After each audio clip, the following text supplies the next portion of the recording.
Hey guys, and welcome to today's stream. We are in the workshop, as you can see. This is out in the workshop.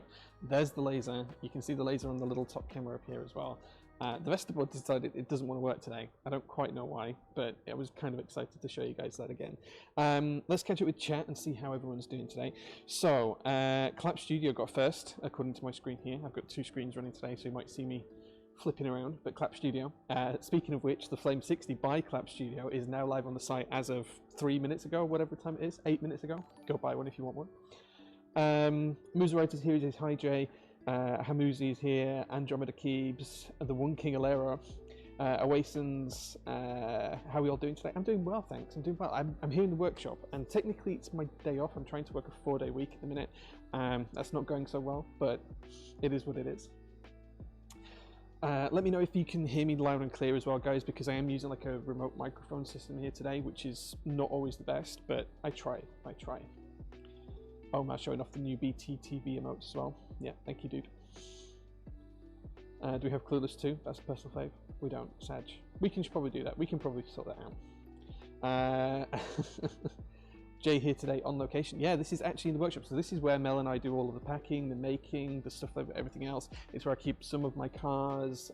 It's where we keep all of our stock as well. The stock's just behind the camera. So where he's looking this way, the workshop opens out this direction. I'll spin the camera around in a second and show you guys. Oasis, thank you very much for the 3 months, man. I really appreciate that. Thank you so much. You wish you could work a 4-day week. It's not going so well. This is the first week I was supposed to be trying it, and well, I'm here, right? So there you go. It's a little quieter, but okay. I can't really make it any louder because the machines are quite loud. If I turn the gain down too much, all you'll hear is a load of background noise. So I'm hoping you can't hear the machines at the moment. If I'm quiet, you shouldn't be able to hear any machinery. I'm hoping. Maybe a little bit you'll be able to hear it, but I'm hoping it's not too loud. Anyway, I'll show you guys how it works. 5 Inks, thank you so much for the Prime subscription. Macboards, hey guys, good to see you. We got Clueless now. We'll take a bit to kick in. Nice. Okay, cool. So you might see me looking this way as well, guys, because I do have some other screens set up here, which is where I'm going to be controlling all of the software from today. I also have my laptop screen here so I can control Twitch. So it's kind of a bit of a weird, janky setup. But what I wanted to do first, before we do anything else, is just kind of show you guys, if you don't watch the Insta stories or anything else, what the workshop's like, and just give the camera a bit of a spin round and show you guys. So what I'm going to do is I'm just going to zoom all the way out and give you a really wide field of view, if you'll let me do that. There we go, that is all the way out. And as you can see, this is the entrance. So the entrance is just round here, around this corner at the back, which is, well, it's all the way over here. This is how big the new laser is. We have to go all the way around it. The entrance is over there. I can't show it in the office, but you see that when I stream normally anyway. Then we have the relatively new black Datsun, which arrived a little while ago. And then you have the lovely close-up of my face. Then we have the blue Datsun truck. And you can see we've got some boxes just here that have arrived quite recently. And then as you see, it'll open out as we spin around. It opens out and pans out. And this is where we keep all of our stuff, storage. It's about 25 meters to that back wall. And as you can see, we've got shelves and racking and all sorts everywhere. And then right around here, that's the kitchen. Just over there is the kitchen. And then through that door is the toilet. So yeah, it's about 25 meters from here to that back wall. So you can see the rafts are quite long. Plenty of storage space. So there we go. I figured you guys might like to see that. There we go. That should be back roughly in the right place for me to stand here. Mel isn't in today. No, she's taking today and tomorrow off. She's back in on a Friday. So yeah. Tanisha, hey man, good to see you. Shows the FLX Virgo. Yeah, it's here. Wait a sec. This is my FLX Virgo.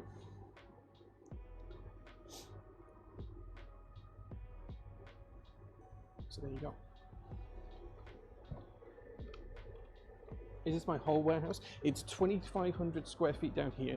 We also, on top of here, we have a load of storage as well that I can't show you. So just above here, this is kind of like the room where the office is, which is 500 square feet.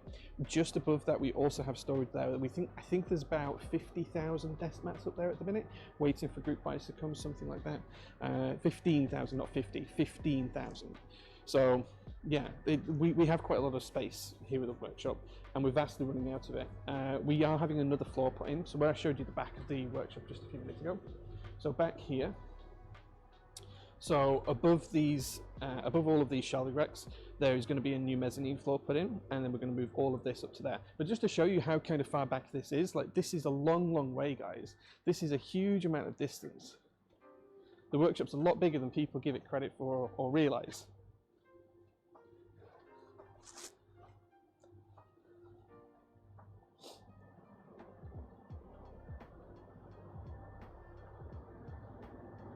It's a big old space. It's a big old space, but I don't think people realize just how big it is. The camera doesn't really do a good job of showing the depth of the space, but it's really long. It's huge. So there. Right. Okay. Let's see what chat's saying then. Gorgeous keep. Thank you very much. It's amazing. The Ergo, yeah. The FLX Virgo is one of my favorite boards.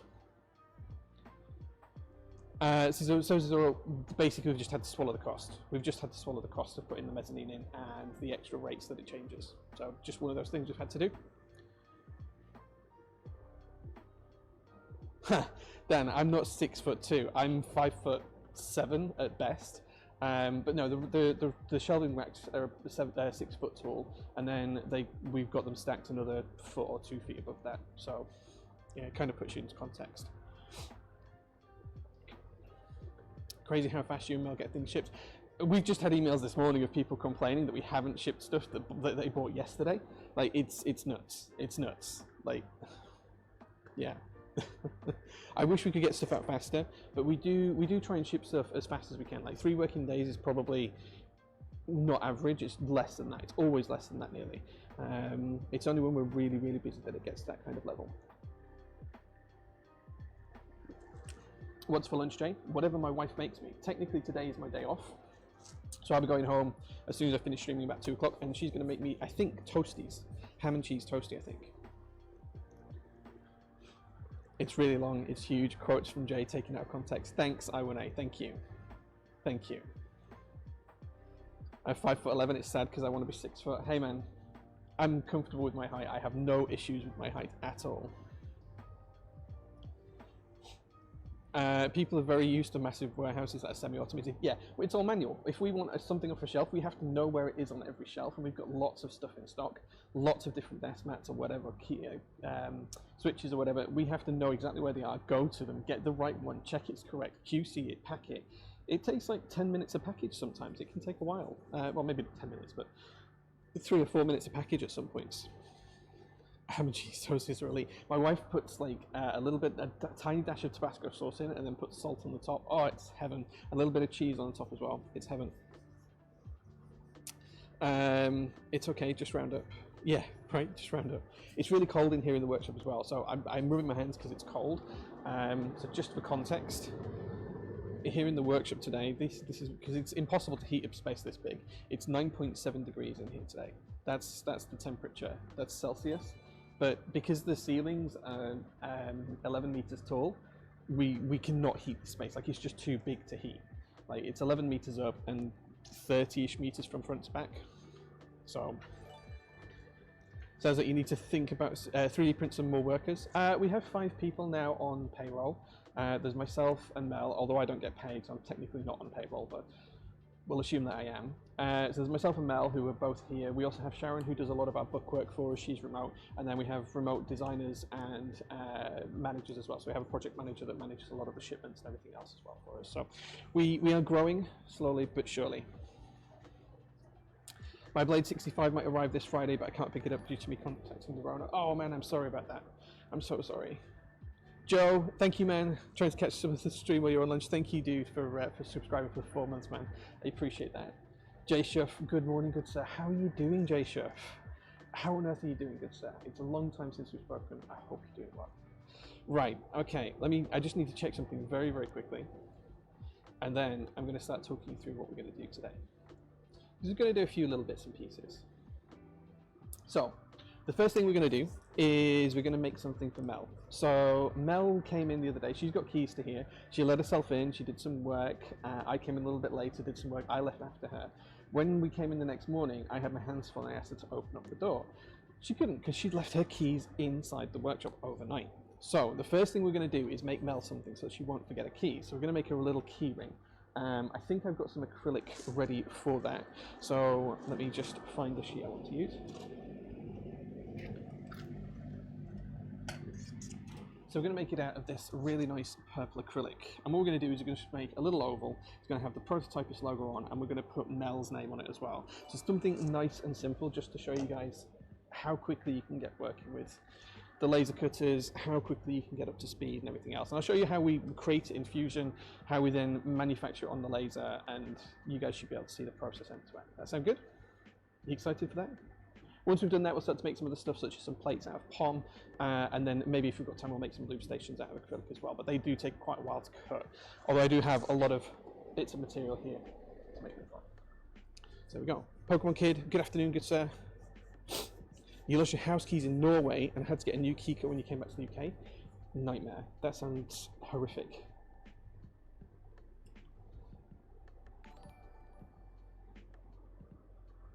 Chris Bezic. 6 months of subs, he says cash money. Where's the money? I don't get any money. Hallway 7.5 degrees at the minute. No heating in my house, just jumpers. That's all I've got here, just jumpers. That's why I'm rubbing my hands, because it is really cold. And that's probably why my coffee intake is greater than it should be. Right, okay. Let's jump into it. So I'm going to show you in the software as well today what we're going to do as well, guys. So the first thing we're going to do is we're going to jump into Fusion. And we're going to make something for Mel. So we're going to just start a new project. I'm not going to really save this or anything else, but we're literally just going to start off very, very simply by creating a new sketch. So we're going to click on a new sketch. We want it to be on the top plane because we're looking down at it from the top. That's the way we're looking at it. So just to explain what I mean by that, is when you're thinking about 3D space in Fusion, you've got like an object, so you've got like an object. So this is the object. We're actually going to be making it from the top, so we've got the top down because that's the layer that we're going to look at, and that's the layer that the laser is going to cut. So when you're thinking about a 3D object as it turns, we're talking about the top, so that's where we're going to cut.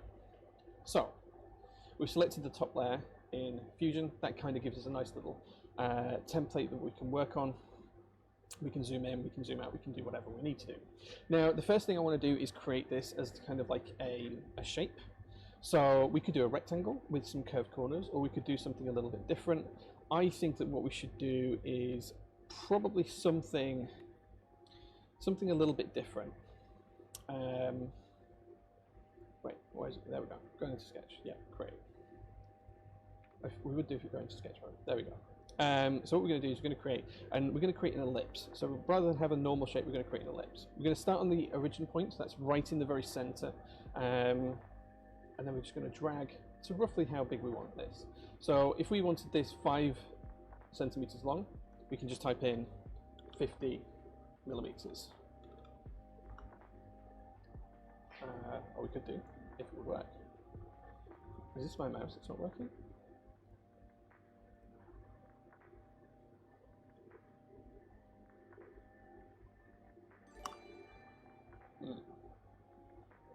He says, oh, it's because we didn't put the angle in, that's why. So if we wanted it to be 50, and then we tab across to the next box, and then we've got to put an angle in. So what depends on the angle here. So if we put 30 in, you'll see that it'll start to draw us different shapes and different sizes. So we can hit enter. And why is this not working? Okay.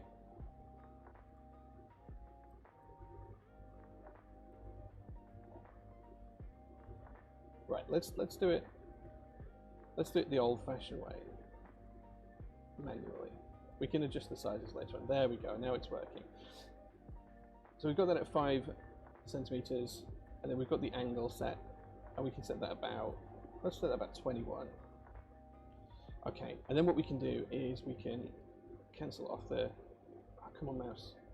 Cancel off the instruction. We can come back to the sketch and we can edit the sketch at any point as well. So we can just double click on it here and it will select it. If we go down to the bottom timeline, we can just double click on it and it will select it.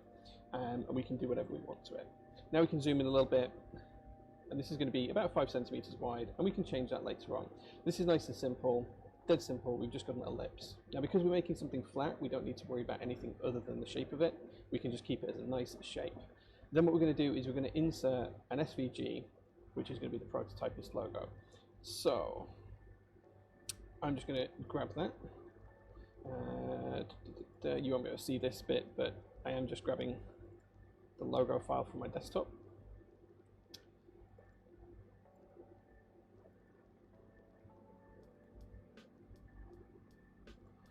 making sure I've got the SVGs.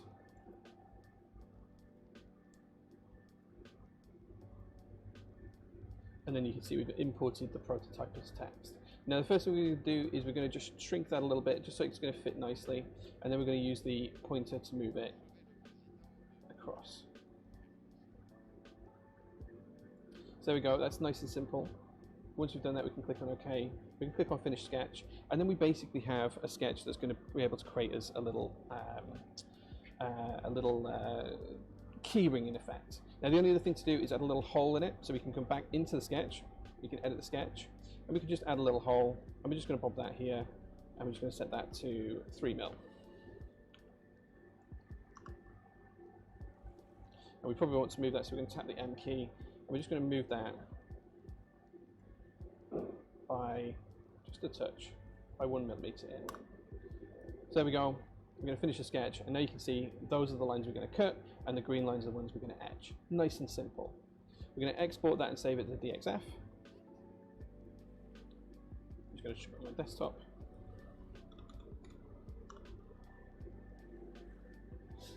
And then we can close down Fusion. Nice. So really, really simple. We've created it. All we need to do now is load up the software that manages the laser, which is Lightburn, which is here, and we can now just insert the file that we've created. If I grab that, drag it in, and then I'm just going to make it a different color. And you can see we've got basically all of the detail there that we're going to be cutting on the laser cutter. First thing we're going to do is we're just going to get rid of the 2 vertical and horizontal lines because we don't need those. Then what we're going to do is we're going to select this text in the middle, and we're going to change it slightly. So we're going to change the color of it. And the reason we change the color of it is because over here on the right hand side we've got 2 different operations. We've got an acrylic cut, which is the lines we're going to cut, which are the pink lines, and we've got an acrylic etch. The etch is going to basically put the logo in. And what we're going to do is we're going to cut this out of a piece of material. And the cool thing that we can do is when we cut it out of a piece of material, we can take the material, we can put this in a reference point in the machine, we can cut the design out, and then what we can do is we can take the piece that we've cut out, we can flip it over, put it in the other way, and we can etch something on the rear as well. So we can have Mel's name on the rear of it as well, so we can put things on 2 sides. And that way, as long as we don't move this piece in the laser cutter, it becomes effectively a jig that helps us to keep everything aligned. So that's what we're going to do. Right, let's catch up with chat, see if you guys have asked any questions. No questions. Okay, so everything must make sense. Consider it my contribution to the garage truck mezzanine. Thank you. Why is the Flame 60 Extras sold out? It shouldn't be. Let's take a look. Flame 60 Extras shouldn't be sold out. Let me take a look. Let me have a look.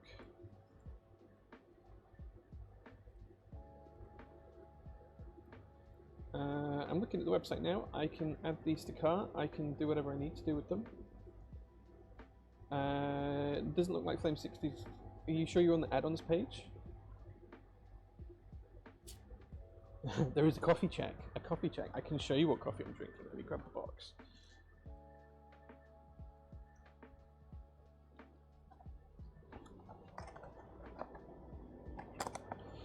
Today we are drinking this. Oops, let me get rid of that. Today we're drinking this, which is the Rock Mountain Ethiopia blend of coffee. It's pretty nice. It's quite a light roast. It's not something that would usually go for, but apparently it's got tasting notes of strawberry and lime. So yeah, I mean it's nice enough, but it's a very, very light roast. It's difficult to show you on camera, but it's a very, very light coloured roast. So it's nice. It's nice.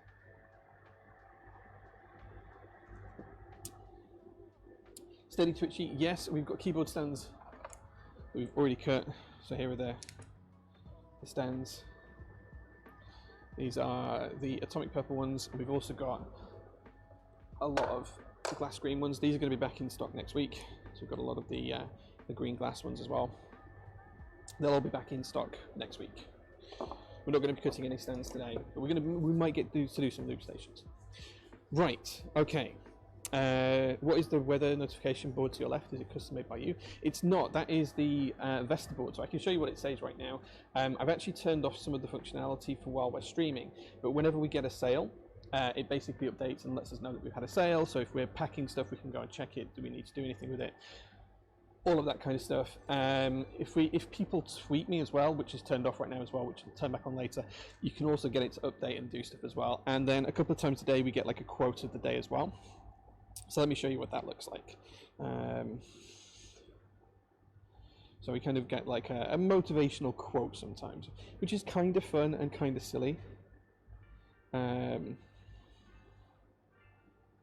we go. It'll update in a second. There you go. It's updating now. This was the one we had at 9 o'clock this morning.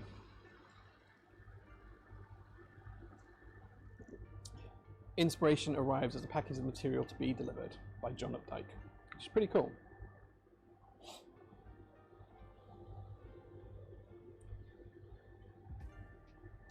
Not in Celsius. Unfortunately, Vesterboard don't do Celsius, unfortunately, at the minute. So I need to code something manually for that. But I will get something done for that at some point. It also updates when we start streaming and things like that. But I had to turn a lot of functionality off because the API that works in the background has changed slightly. So, yeah.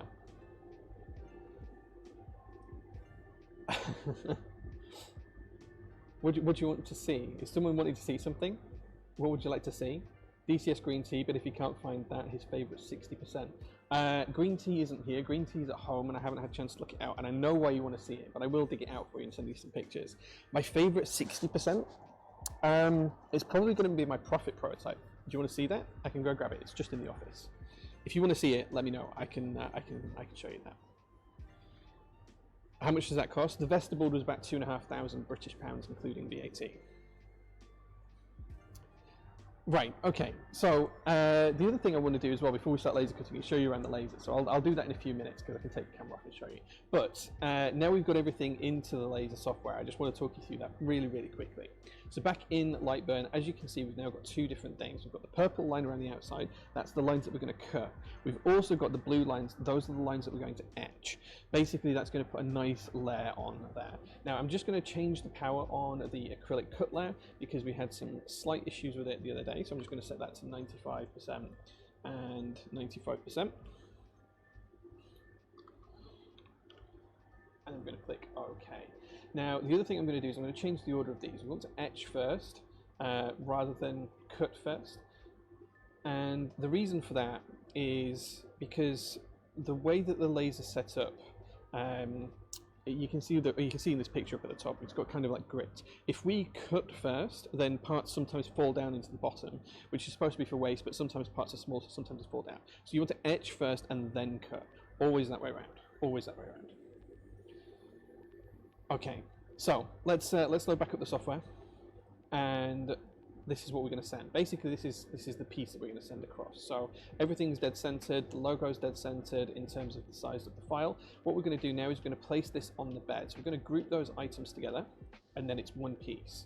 And then we can just drag that to wherever we want it to be. Now this, the large grid that you can see in the middle, that's basically the size of the laser cutter that I have. That's kind of the space we've got. So we're going to pop it up in this top corner. And then what we can do, if we wanted to make like a ton of these, what we could do is we could actually, we could do an array of these, so we can then have like, we can just duplicate these all across the sheet if we wanted to. I'm not going to do that today because we're just making one for Mel, but maybe we'll do these and chuck them in some packages later on, something like that. Maybe we'll make like a dozen of them or something like that. Now we've got the file ready, all we need to do is click send, and we're going to send that over to the laser cutter. We're going to call it Mel because it's for Mel. And we've sent that file over. So now I can give you an introduction to the laser cutter itself. So let's switch over a little bit. So this is the bed of the new laser cutter. Now I'm going to take the camera off here and just kind of show you guys around a little bit. This laser cutter is pretty big. Like for reference, let's grab something for reference. That's how big it is. So this is roughly a palm-sized object, and if I put this in the back corner with the light on, you can kind of see this is a big, big old laser cutter. We've got a control panel here. This allows us to control everything, and I'll show you basically what we're going to do now with this. So the first thing we're going to do is we're going to go into File, and then we're going to pick the file that says Mel at the top, and it's going to show us basically what it's going to do. We're going to click Enter, yes we agree, we know what that looks like. And now the laser's primed to be able to cut that file.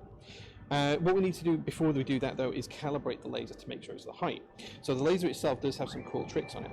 This is the laser head. We have a new camera on this laser so we can actually track real time what we're doing, and that has a red mode for red light or not. We also have an auto height sensor, and then the laser itself comes out of this point here. So basically we can do whatever we want with this machine. But the first thing we need to do is calibrate it to the height of the bed that we need to do. And then once we've done that, we can work out what we're doing with the rest of it. The laser also has air control, so we actually have a full generator around the corner. I don't think the cables will reach that far to be able to show you. No. We do have a generator around the corner that gives us full air control, and we can have air pressure. That just keeps the parts clean and pushes them down into the bottom. But this is a serious piece of machine. It weighs 2 tons. Well, you can see the distance to the rear wall. It's about 8 feet by 10 feet. It's massive. It's huge. Emergency stop buttons on the far side just there. It's a pretty big bit of kit. And it was pretty expensive as well, to be fair. But it's what we need. It's what we need. It's until we need to be able to do the job. Right, let's get this camera back in place.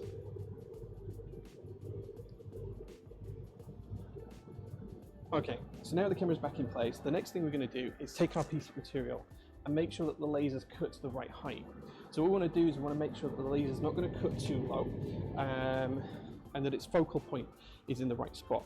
So for those of you who don't know, a laser basically works like a beam and it crosses over. You want that narrowest part where the beams meet. That's where you want to be on top of the material to give you the cleanest cuts.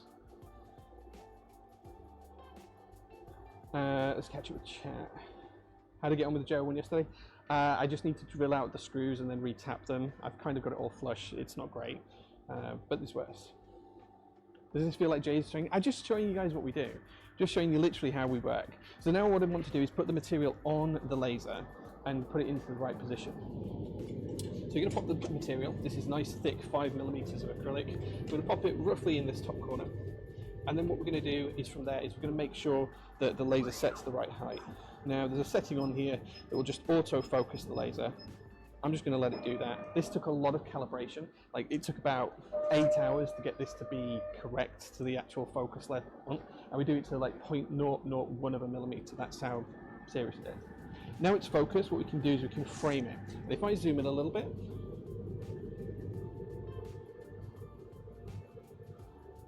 what you're going to see in a second is you're going to see the laser move around. So the laser is going to cut where this red dot is.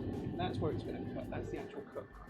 What we're going to do is we're going to frame where the laser is going to cut. We just want to make sure that the little keyring we're making is actually going to sit on the acrylic. And as we can see, it is going to do. So we're just going to hit start. And now it's going to basically etch away first. And it's going to etch all of the details in that top corner. And then once it's etched the logo, you'll see it come through in a second. Then we're going to cut the outside. Then we're going to flip it over, and I'll show you how we're going to get Mel's name on the back. This is the beginning of Mad Scientist Jay. Thank you, Costabros, for the 5 months of subs as well. Thank you so much. Yeah, like we make a lot of stuff. Like the 3D printers are constantly going, the laser's constantly going. Like just normally when we're packing in the workshop, the 3D printer is and the lasers are going constantly, like all the time. They don't stop. Okay, let's see how this is going to come out.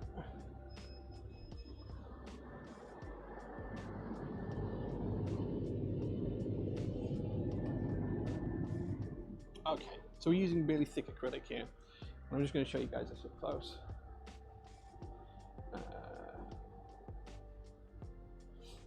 Okay, so you can see that we've done it to about the right sort of size for a keyring, but it hasn't quite cut all the way through. The text is there on the top. You won't see it because of the backing paper's on it, but we could probably do with it being a little bit deeper and a little bit further. So this is why we test. What we're going to do is we're going to go back into the laser cutting software, back into Lightburn, and we're just going to tweak the settings. We're just going to make sure it goes correctly. So what we'll do is we'll do 2 passes for the laser etching. Click OK. And then for the 3mm acrylic cut, we'll just do the same, but we'll just slow it down. And we'll slow it down to about 4mm a second, I think. That should be a nice slow cut that'll give us a nice crisp edge. And just on the laser as well, we're just going to set that to 130. Yeah, it's set 130. Okay, cool. So we're going to just drop this file down just below where the other one was, so that we know we're not going to cut over the same parts. We're going to send that over. We're going to overwrite the file on the laser, and then we're going to jump back into the laser. If I hit the right keys, and we'll see how this one comes out.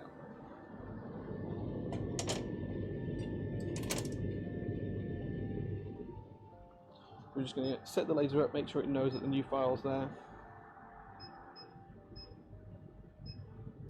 And we're going to frame it, make sure we're not going to cut over the other one. Which we should do there.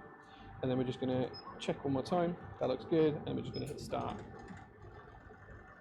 And we'll see how this comes out.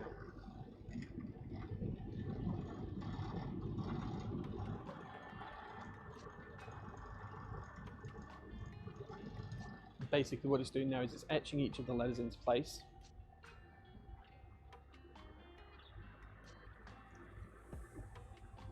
And it's going to go over each one twice just to give it a nice, clear impression.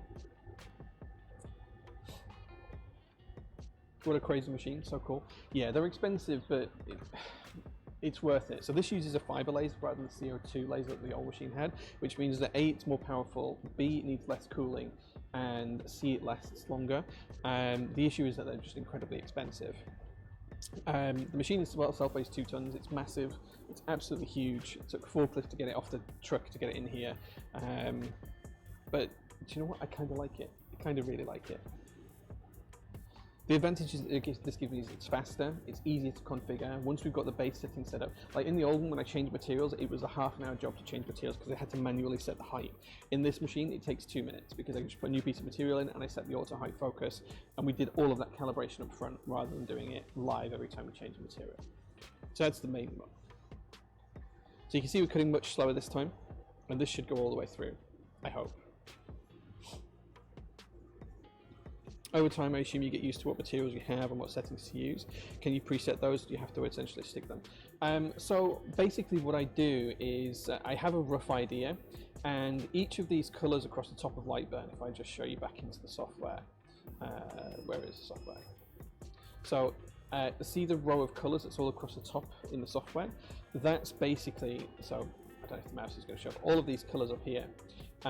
They're basically different presets for different materials that I've already got. So if I'm etching aluminium, if I'm cutting acrylic, if I'm doing different things, basically we have all of those settings there. Now you need to tweak and adjust them for each different material you use. So sometimes some acrylics will be slightly different, but you always have a good base setting there. And basically you just have to configure them all. There's no like known database, and if you move from one laser to another, it's going to affect it differently. So you can't say that my settings on my laser will work for your settings on your laser. It doesn't work like that, unfortunately. There's too many variables, but you kind of get a good feel for it and how it's moving and how it's working. So let's see how this came out. I think this one's definitely cut all the way through.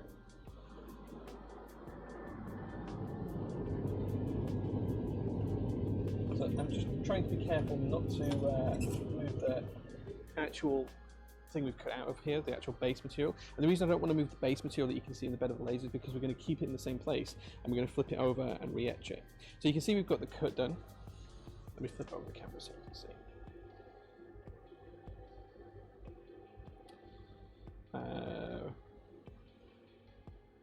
There we go. So this is the piece that we've cut out. As you can see, it's cut nicely. The logo is still not kind of there. You can see how glassy we get these edges. Look how nice and glassy that edge is. Looks like almost like it's been cut from glass. Look at that. Peel off the back as well, and I'll show you what this looks like.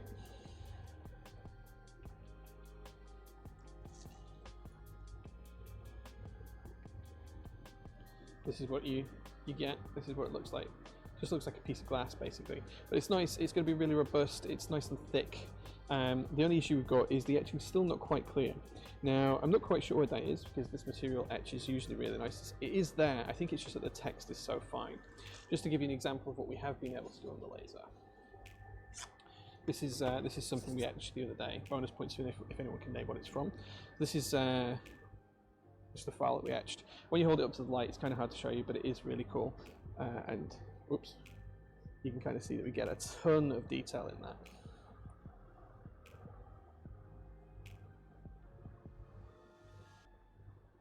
So yeah, just for reference, this was the level of quality we could get off the old machine. So as you can see, we're getting slightly better quality now. But yeah, so we know now that our cut settings are good. All we need to do is we just need to adjust the etch settings. So let's take a look at that in some detail. Let's open up Lightburn again and see if we can have a look at the settings in detail. So if we zoom in, this is what we're trying to etch. This prototype is very, very small. It is really, really small text. So I think what we'll actually do is we'll actually make this whole thing a little bit bigger and see if that works. So what we're going to do is we're going to select the whole thing, which is now as a group, and we're just going to expand it. We're just going to keep the constraints locked, so we're just going to expand it a little bit. And then what we'll do is we'll just measure and just see how far that is. There is a tool that we can use for this, and we can just check the length of the curve. So the length, in fact, actually what we'll do is we'll draw a straight line on it, and then we'll delete the line. That will be easier.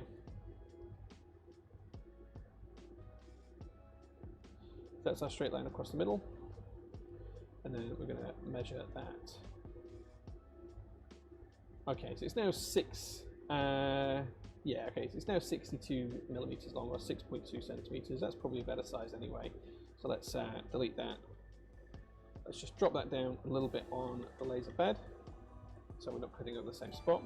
Now it's a little bit bigger. We'll send that over. We'll overwrite the file because it doesn't matter.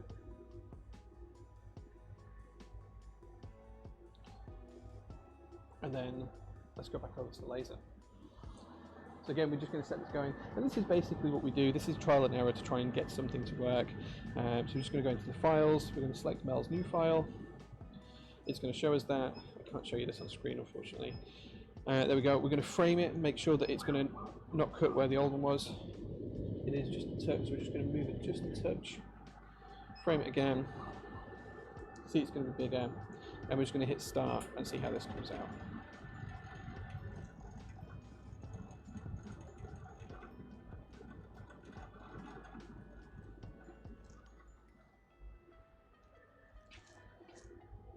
And as you can see, I think that's already looking much clearer on the prototypist.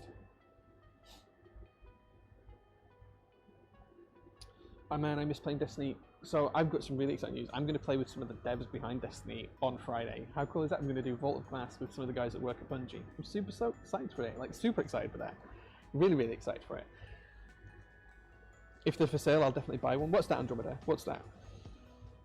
You just love how quick this is to do? Yeah, on the old laser, this would have taken me, like, 3 or 4 hours to get the test pieces done. Like, I wouldn't be at this stage already. Like, we just wouldn't be there. It just took so long to change and do everything.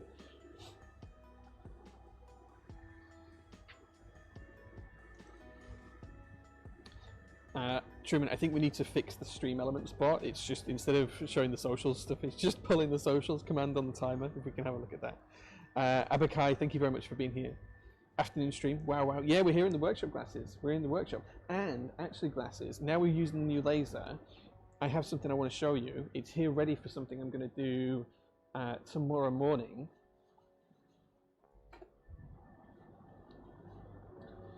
So, Glasses, while you're watching, this is something that's going to be coming to you. Hopefully I'll ship it on Friday. If not, I'll ship it on Monday. But this might give you a clue as to what it is. Now, I'm not going to show you any more, and I'm not going to stream it, but there is going to be some action on something in that case, in that laser, tomorrow. Yeah, I know it's taking me a bit longer than I promised you, but we are getting there. We are getting there.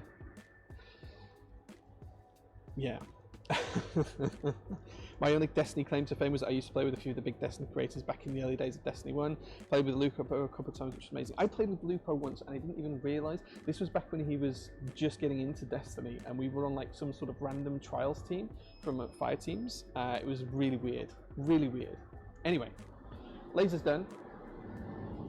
Just being really careful now not to lift up. Let's flick over the cameras. Okay, so here you can see this is what's come off the machine this time. The text is really there. It's really nice and clear this time. We can actually see it. It's difficult to show you because it's an etch. The camera doesn't always pick it up in the light. Peel off the back. And there you go. I wish the light would show that how the text is really, really crisp and clean now. So now we've done that, what we can do is we can actually go back. We haven't moved where the laser is, so the laser is doing the same thing. So what we can do is we can go back into the software. Where's light button? There it is. We can go back into the software, and what we can do is we can delete parts of it. So if we ungroup these, and then if we just select the text that we've etched on the top, we can get rid of that. And then what we can do is we can drop our own text in. So we can just drop in text, and then we can pop it here, and we can just type whatever we want here. So we're going to do it nice and big. Like this. Just going to do it nice and big. We'll set that broadly into the middle, but I'm going to try and make it as big as we can to fit it on.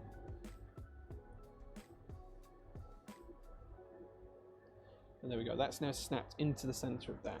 So what we can do now is, now we know that's the case, we don't need to cut the lines around the outside anymore. So what we can do is we can set these to just construction lines. So we're just going to give these a construction value, which means the laser won't do anything with them. But what we can do is we can now send the same file over, and we can call it mel2. And then we know that we've got a template to do both files on the laser. So we've got the original file we sent over, which cuts this as I have it here, and then if we pop this piece back in the same slot but upside down, it will then do on the back what we did before. And as long as we keep the piece of material, which usually I'd clamp down or stick into place with some tape or whatever, we've got then a jig to be able to be really, really kind of accurate when we're re-putting them back in. So we could just pop these back in, we could do like 100 of them, take them all out, keep the grid of material back in the same space, flip them all over, and then we can just go again. Or you can put reference marks down on the outside of the laser so you can align it nice and neatly, but basically you're giving yourself a jig to be able to do the work. So we're going to pop this back in upside down.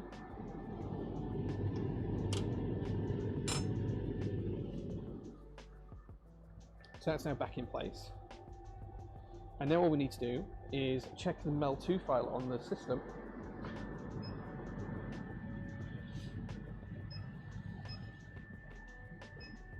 It's going to see that. And then we're just going to frame it, and you'll see that it's going to put that on to the piece that we just cut out. We're just going to hit start.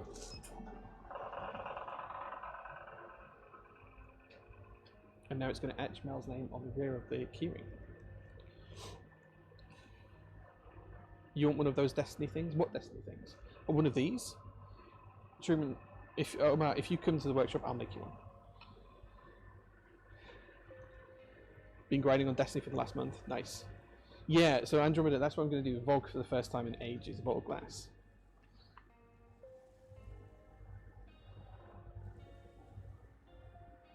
So it's pretty exciting.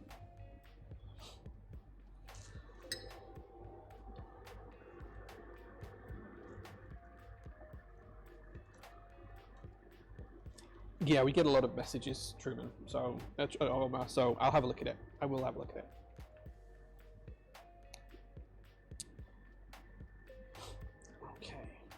So now you can see nice and clearly there that the E and the L are already etched in nicely, and it's just going to do the M. Man, I remember doing the Vault of Glass the day it came out in like back end of September 2014. It was crazy. So I'm really excited for this on Friday. Really excited.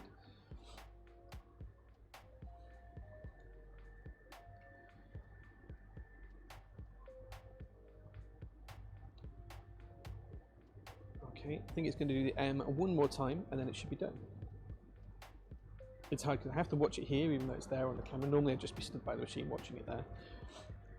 Streaming, I don't know if I'm allowed to. I'll ask, but I don't know if I'm allowed to. And I'd have to come to the workshop to do it, that's the other thing. And Mel will be working here on Friday. So, I don't know, we'll see.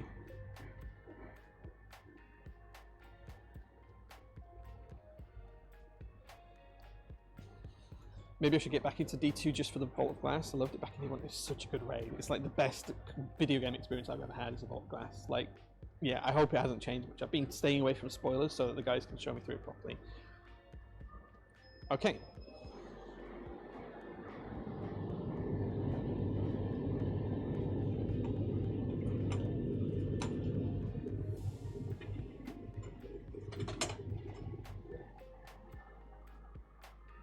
So it looks like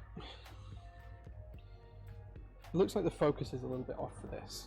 Let me change it. So I'm not quite sure why this is the case, but it's put Mel's name on it, but it hasn't really etched it how it would normally. So I think that might be a focus issue. I think potentially what's happened here is the material's dropped slightly because the material's got a slight bow in it because of the way it's being stored. So what we're going to do is we're going to cut another one, just do the top. We're going to do the Mel one part first, and then once we've done that, we're just going to actually remove the whole piece afterwards, and we're just going to refocus the laser on it. So let's jump back over to the laser, and I'll show you guys exactly how we're going to do this. So the first thing we're going to do is put the material in a slightly different orientation. We're going to go to our Mel1 file. In fact, the first thing we're going to do is going to go to our Mel1 file. So I'm going to click into File,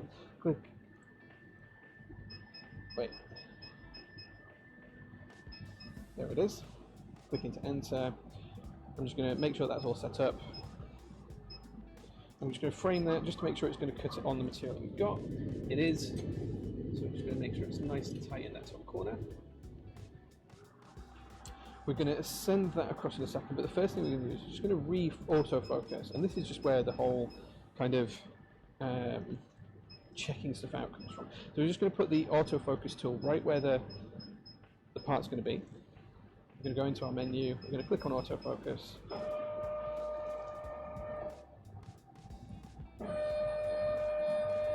And that's there. And then we're just going to basically start the first job. So this is going to etch now. The prototype is signed on the first side.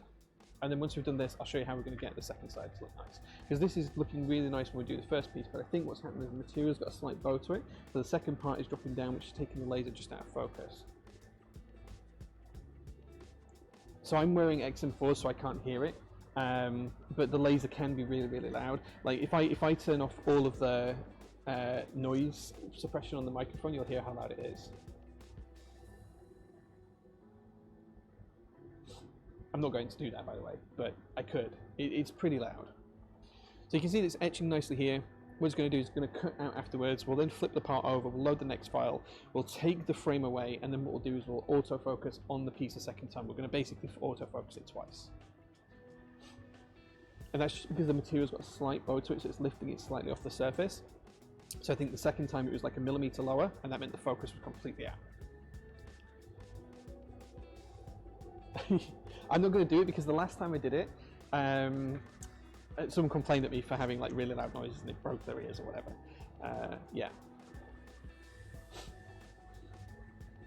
Yeah, true. And so the making one the automatic making one should just post what you did rather than make someone do it.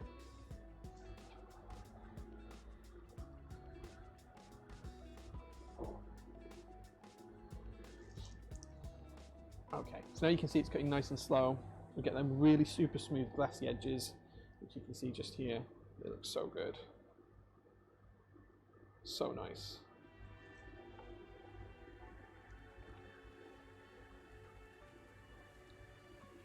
So we can basically do any plastics. We'll cut some POM plates in a second because I need to cut some JL1 plates, one of them which is going to you, glasses. So actually, glasses, while you're here, do you want a POM ISO plate or do you want a POM ANSI plate? Which would you prefer? Because we'll cut that next. But basically we can do any type of plastic, we can do lots of laser etching, we can cut woods, we can etch woods, we can cut cardboards, we can cut pretty much anything, we can etch most metals including brass. We can't cut metals because it's not quite strong enough for that. We need a full flatbed for that, which would be 3 times the price of this machine. So maybe we'll get that one day.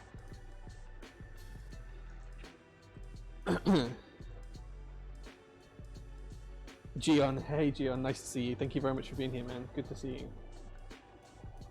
POM ISO. Okay, POM ISO. We will make that for you in a second. So I'm just going to flick this over as we did before.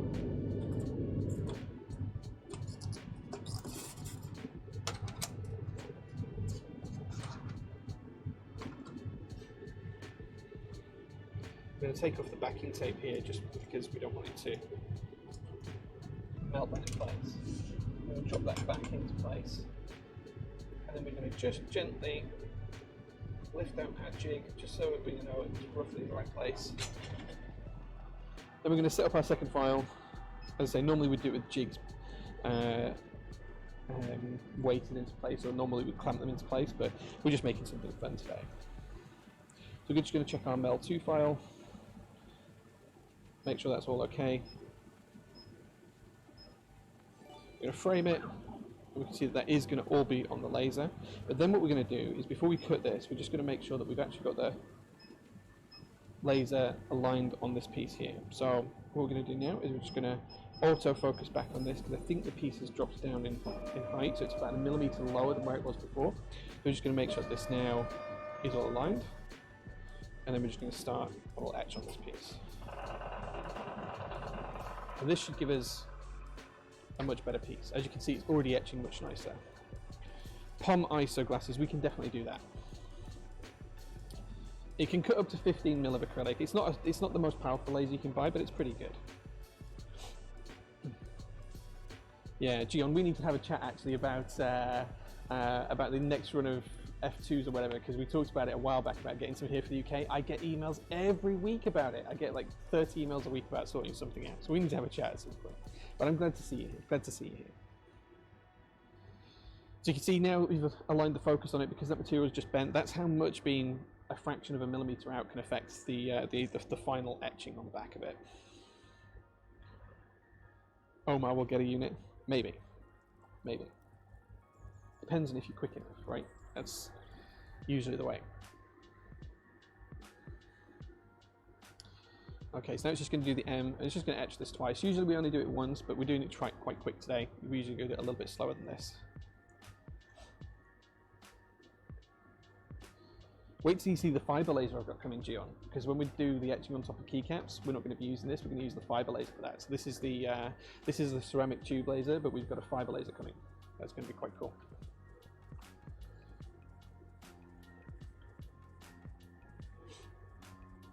Daniel, if you want anything cut from me, you can just drop me an email. Usually, because the acrylic that we use, cast acrylic, is really expensive, I usually just send people a link to my supplier, say you order the sheets, and then I just charge for laser time. But if you drop me an email, I can tell you what size sheet we need to be able to cut the parts that you want. You just tell me how many of each piece you want. I'll lay it all out for you and tell you what size we need. And then the cost for me is just literally the cost of the laser running for an hour or whatever. And that's it. But you can just drop me an email and I'll be able to help you with that. j@prototypist.net.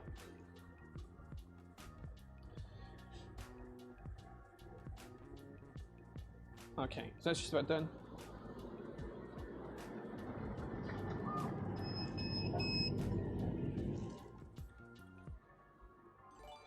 Okay, and this is what we had the first time. Let's flip over the camera just so it's a little bit closer. This is what we had the first time when the laser was just slightly out of focus. It just melted the top basically. Whereas when it had been in focus on the first time with the jig, we'd got the Prototypist logo in nicely. This time you can see that we've got the Prototypist logo in nicely. And we've also got the MEL text in really nice. And that's just literally just from that fraction of a millimeter difference between the material that had dropped. So that's basically what we do to be able to etch stuff as nice as this. And this is where we get really, really nice etching. In fact, it's not that one even, it's this one. We get really, really nice etching on that. Just some really nice detail. But it's all in the setup, it's all in the prep, it's all in taking the time.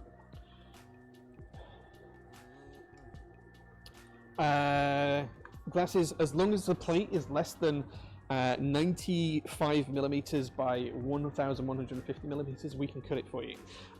But let's show you how quick and easy this machine is to change material. So on the old machine that didn't do any autofocus or anything like that, it would take about half an hour to do what I'm going to do here. Okay, so the first thing I'm going to do is I'm going to load up Lightburn again, and what we're going to do is we're going to zoom out. We're going to get rid of the MEL text, and then I'm just going to drag and drop in a second the file that we need for glasses. So I'm going to grab that. Let me just. So Glasses wanted a POM ISO plate for his JO1 that's going out next week. So I'm just going to grab the plate file for it. There you go. You can see that's that. I'm going to set it to my preset cut POM settings for this. I'm going to just tuck it up into the top corner where I know it's going to sit on the material nicely, which is roughly there. Now the other thing we're going to do is we're going to flip this over because we cut the plates from top down, so we flip the horizontal way over, and then we've got the POM plate file. So we're going to send that over to the machine. We'll call it Glasses. We'll send that over. Clone Attack, thank you very much for the follow, man. I appreciate that. And that's now on the machine. So let's get rid of Lightburn. flip over to the other one, and I'll show you just how quick it is for us to be able to change the material. If we zoom the camera out a little bit, we're taking this material off, so take that out, and this would have taken half an hour to 45 minutes on the old machine. We take our new sheet of new material, we pop it in, we get it roughly aligned where we think it needs to be. Whoops. We go into the menu, we set it to autofocus, we move the laser just over the roughly where the plate's going to sit, where we're going to cut the plate.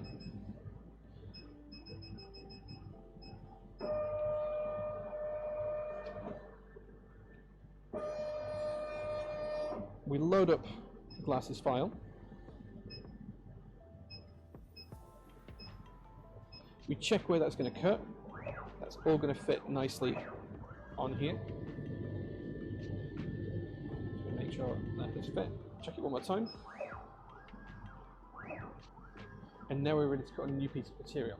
And on the old laser, to get from where we were cutting the acrylic to there, that would have been a 30-minute job. So that's the big bonus of buying this machine. That 30-minute run has now taken, what, 2 minutes? So we're saving 28 minutes every time we change materials. And that's every time we change a sheet, because sheets can be different thicknesses. So every time we change a sheet of material, we had to do that. That's how quick it is now. So all we need to do now is hit start. And we can zoom in a little bit. We'll turn this light off.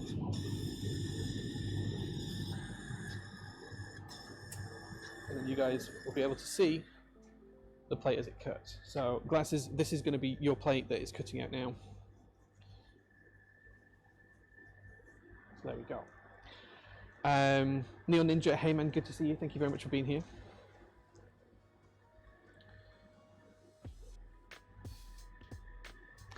Giving the big warm shout out to Glasses. Thank you, man. Thank you.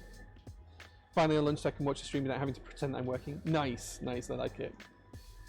And Glasses, when are you going to come for a visit, man? Like, you'd love it here. You'd love it here. We could make something and we could do some cool stuff. You need to visit. Like, I'm not that far away from you. I'm literally a couple of hours away from you.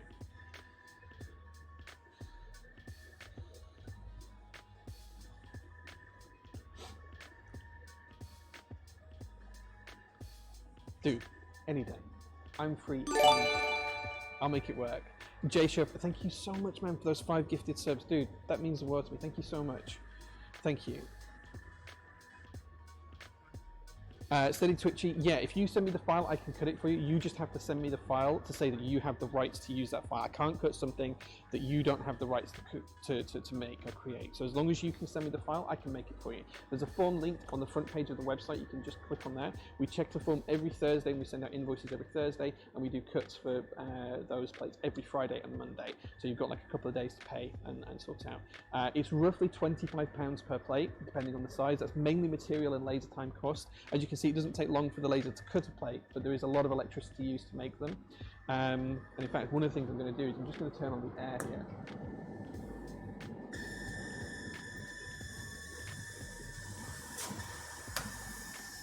There we go. So yes, it does use a fair amount of electricity, so that's basically covering the cost of that, and it includes VAT as well. So there you go.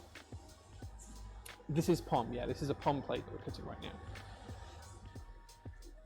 Don't ask for black POM because we can't get it cheaply. If I was to do black POM plates, they'd be like £300 each because we just can't get the material here in the UK right now. There is some EU suppliers I'm trying to work with to get some POM sheets over here in the right thickness, but it's really expensive. So we'll see. Any news on stands? Yeah, we've already cut a load of stands.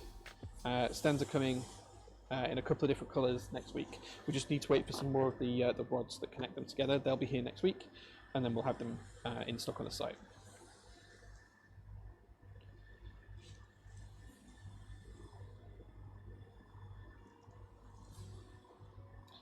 Yeah, so once the POM plates are cut, because POM, when it cuts, it creates a fine dust, we do give them a clean in the ultrasonic cleaner. So we cut them on here, we take them to the ultrasonic cleaner, we leave them in that for about 5 minutes, we dry them off, we let them air dry, we give them a quick clean and wipe and a polish, and then they're good to go. So all in all, a lot of the work goes into this is calibrating the plate first. Because these are my own plate files, I haven't had to do any tweaks or changes. I know exactly how they're going to work.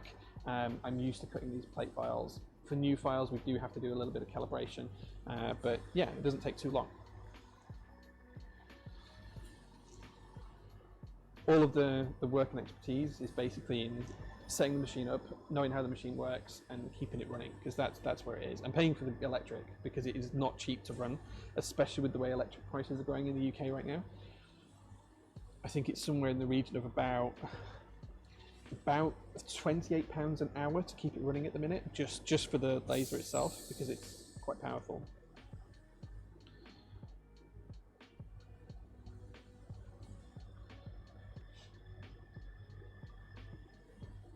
What a beautiful ISO plate, absolutely.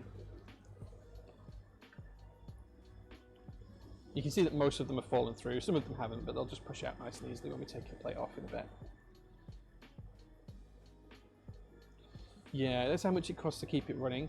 We can do about 5 plates an hour in terms of cutting, but that, again, that's why the price is so high comparatively. If we're doing a batch of them, where it's the same plate file over and over again, we can get the prices down a little bit, but it's just really expensive. So this, so the laser is 150 kilowatt, but it uses an RF tube. But as well as the laser, we've also got the extraction fan. We've also got all of the lighting that we need to use. We've got the compressor that provides the air pressure in there. There's all sorts of other bits and pieces as well that keep the laser going. There's the PC that we have to have running for it. There's the cameras that are in there and everything else. There's also a heater at the back that keeps the fluid to a set temperature, and because it's all liquid cooled as well. So there's a lot of parts to it, which is why it takes so much power. Here we go. This is the plate for glasses for his JL1, which he's going to get next week. And you can see it's just cutting out just the far side of this now.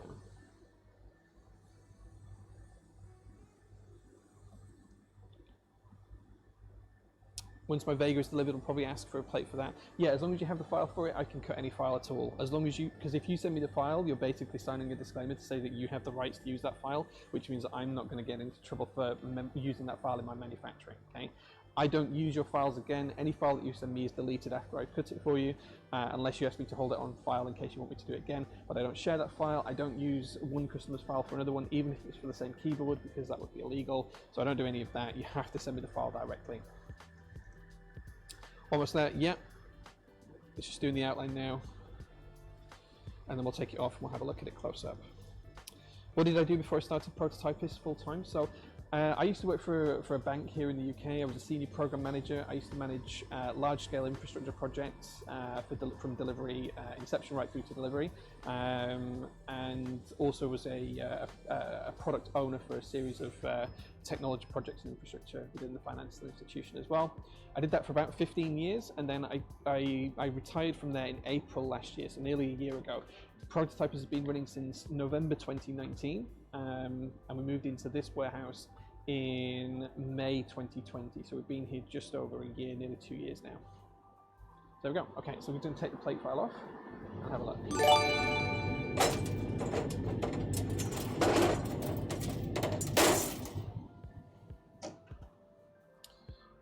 Okay. So here we go. This is the plate file. A couple of little bits that are just holding on just through a hair thread. I'm just going to take those off. And then there we have a perfect ISO plate. Now, as I said before, POM does cut quite dusty, so you'll see some dust around the cut lines, but that all wipes off and wipes away. Look here. And that's a perfect ISO plate cut, ready for glasses to go in his case. There we go. In fact, actually, you can probably see the dust here on this corner. You can probably, if I get the light just right, you might be able to see the dust on it.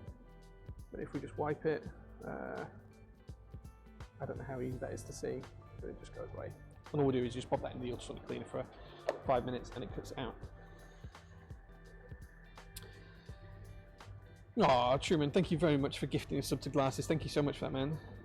And man, that was so quick. Yeah, this is why we moved lasers. So the old laser is over here. So if I spin this camera around a little bit, you'll be able to see the old laser. So the old laser is just this red machine just here. Now the old laser, I can put my hands across the bedside here. Like I can reach from one side to the other. The new laser is like 5 times the size of it.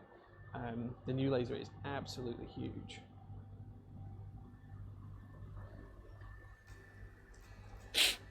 The Vintage Kish asking Glasses if you'd like some Twilight switches for this JO1. I think I've already got some switches for you actually, Glasses, but you can feel free to use anything else you'd like. But yeah. I was going to send you some Gator X switches with it, Glasses, so it's up to you if you want the Gator X's or you can use whatever you want. I'm more than happy to not send you them and keep them myself. You just let me know. Okay, so that's that done. The next thing I wanted to show you guys is how we create the lube stations. So I am going to put some more lube stations in stock. And again, what we're going to do is we're just going to put some new material in. So I figured we could do a quick poll, Truman, Omar, if you're there, and you guys can pick what colour we do the lube stations in. So these will be in stock probably early next week. We've got glass green, which looks really, really nice.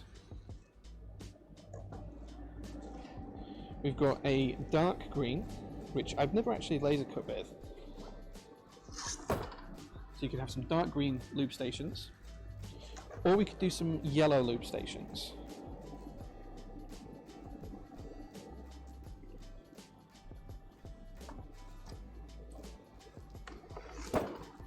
This is kind of like a neon yellow. So let me know, guys, which color lube stations would you like to see? Glass green, dark green, or bright neon yellow? And it is like highlighter yellow. And we'll make those next. So Omar, if you want to run a poll for that, and whilst that poll's running, what we'll do is we'll just set up Lightburn, and I'll show you how we're going to do it. There's going to be a poll. You'll be able to vote in the poll, guys. So we're going to just zoom out of this. I'm going to delete the file there. I'm going to import the files that I need. Let me show you Lightburn again so you can see. I'm going to import the files that I need.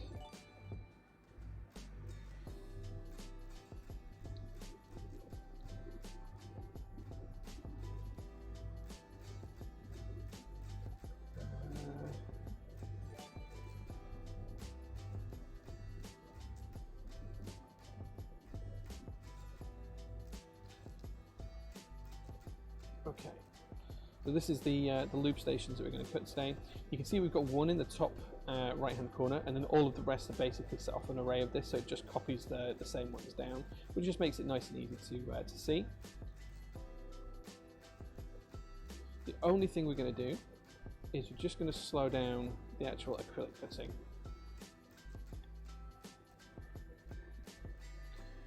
And we're just going to increase power, just based off some other bits and pieces that we know we've done with this material.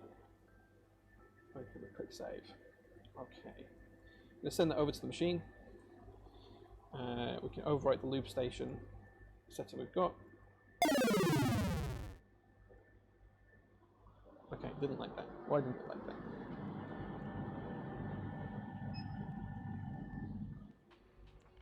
Okay, let's try that again.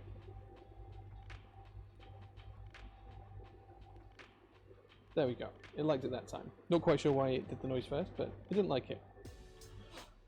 Right, let's see how the vote's going. Neon yellow is winning.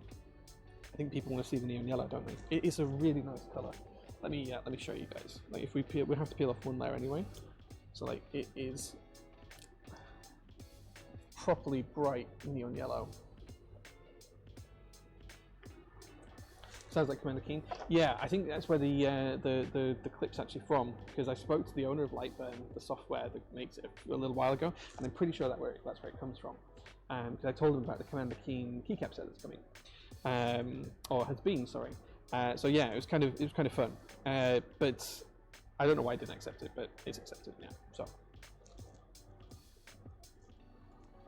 okay, I can't see glass green or dark green winning, so I'm gonna preempt that the highlighter yellow is going to win. I'm just going to peel this off. We're just taking off one layer. We like to leave the bottom layer on. We're just taking off the top layer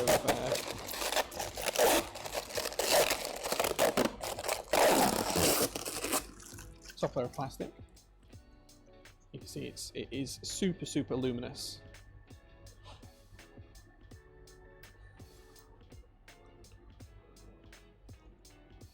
Okay. neon yellow's one. It has to win. It can't fail to win at this point. Right, so let's click over to the laser again. Let's zoom out a little bit so you guys can see a little bit more. We take the old material that we've just cut off. We don't need that anymore. We're going to lay the new material on.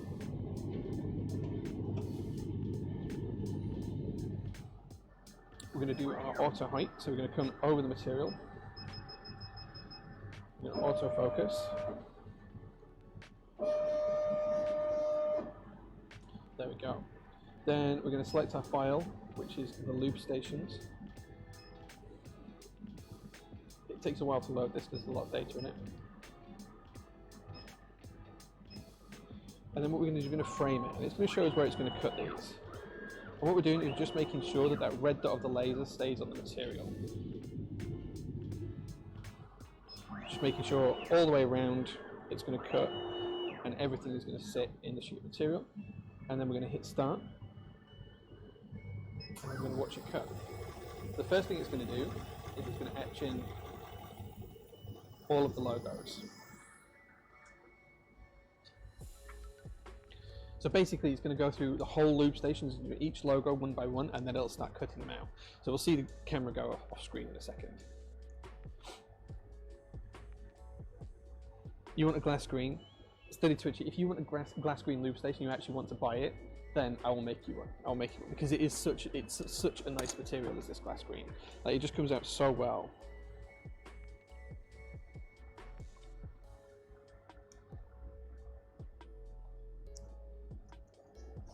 This is what the glass screen comes out. Let me show you.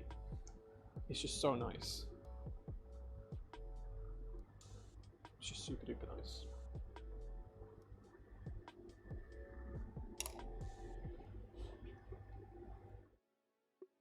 There we go. I did pick up Alt Alpha's first symbiote the other day, finally took myself into it. Nice. I'm trying to leave the 2 bags of Twilight's gang already. We did have some fun with that. Like, the really interesting thing is that everyone's complaining about these Twilight switches. There were more Zaku's and Hariyumo and Lavenders in that box than there were Twilights. So it's really weird that everyone's complaining about the Twilights. It must be just that switch that people don't like. And all the people that got the good switches, all what they see as the good switches, aren't complaining about them. But Twilights are fine. I've used them in a build. They're nice. They're nice. They're not bad switches. And for 18 pence each, no one can complain. What made me change the laser cutter? The new one is 5 times faster. It has a larger bed size. The material changeover with a little bit of pre-work is much faster. So instead of taking 30 minutes to change from one set of material to another that's got different heights, this now takes me just a few minutes. It takes me like 2 minutes to do. So I save like 28 minutes every time we change a sheet of material. And it's always better to be able to do more, right? When are you and Simon Pegg releasing a new movie? Do I look like Nick Frost? Do I? I don't think I look like Nick Frost. Pretty sure I don't. Pretty sure I don't. Okay, let's just zoom out this camera just a touch.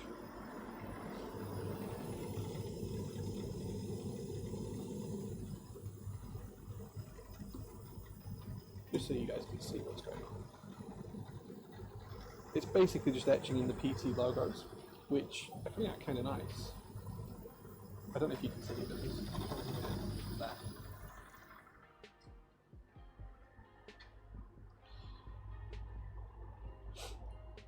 There. Jay, I can make you and Mel some of my own local food when I come visit. I don't want to come in today. Dude, I would love that. I would absolutely love that. I love trying new food. If you did that, dude, yeah, you can come any day. Always. I'm looking forward to putting them in a board for them. Thanks for the mystery switches. It was great fun. I'm glad it was. We're going to do mystery desk mats next week just because we've got a load of stock and we want to share it, right? Because it's a little bit fun. We'll sell them for cheaper than what they are to buy, but you'll get any random desk mat that's in stock and we'll just do that, I think.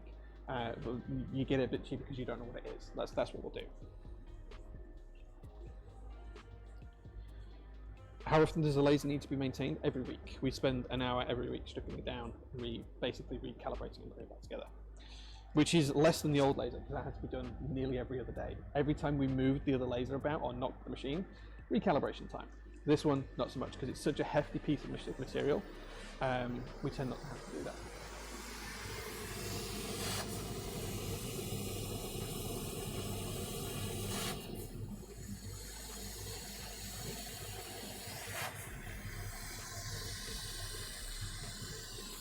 So I'm not sure how clear it is at the minute, but at the moment it's just making the, it's just cutting the little cross sections we do on the loop stations. Do I have one to hand?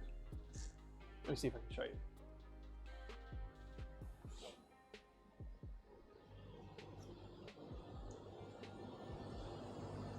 So this is what it comes out with in the end. Bear in mind that these haven't been ultrasonically cleaned yet, so these are a bit dirty, but it's just doing these cross sections at this corner just for your stems to go into. This one's absolutely filthy actually. So now you can see it's starting to cut out the shapes. Let's see if I can get the camera to actually show what it's doing.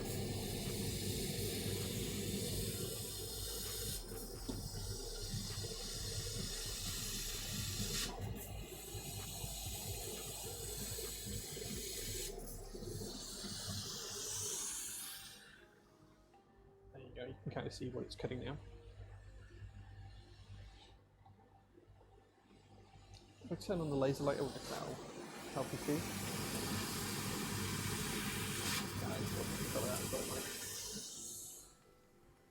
There you can see it's just cutting out all the pluses, and we just run a little tool across that and it pushes them all out. We've got like a little 3D printed tool that just has, basically we just push it onto it and it pushes all of the bits that remain in out. You see here it's just cutting out a switch opening.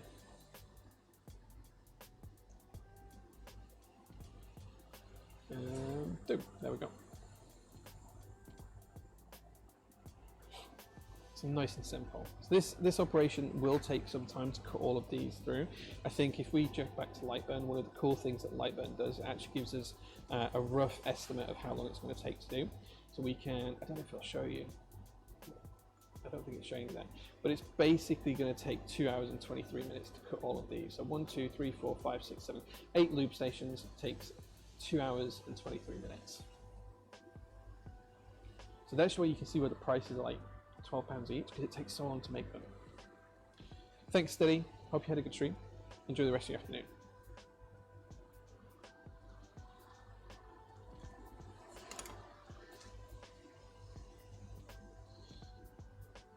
There you go. You can see nice and clearly just how quick the laser does cut.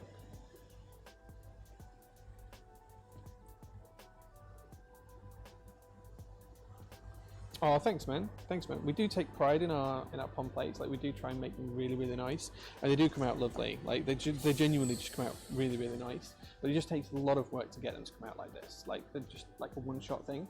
It just takes a little bit of time to get them just perfect.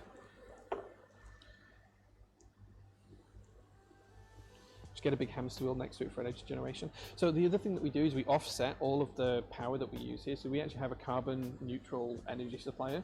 So all of the energy we use here is already carbon offset and everything else, including what we use on the laser. So we try and be as environmentally friendly as possible with it. Just going to zoom out a touch.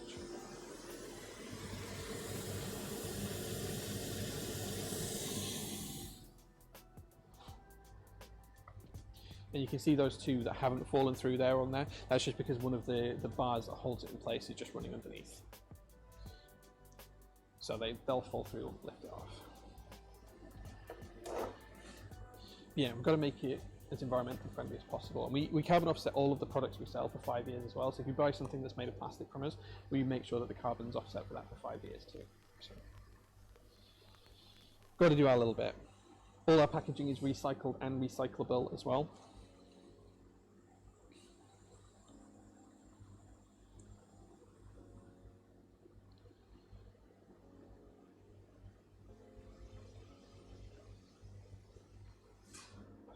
There you go. 220 switches is overkill for you, Kish? Wow. It's just one of those things. But yeah, if you're excited for the mystery desk mats next week, let me know, because I didn't think the mystery switches would sell out, but they did. So I'm interested to see how people are going to react with the mystery desk mats. It's kind of interesting, because like I don't think people are going to buy that kind of stuff, but they tend to. So let me know what you guys think to do the mystery desk mats.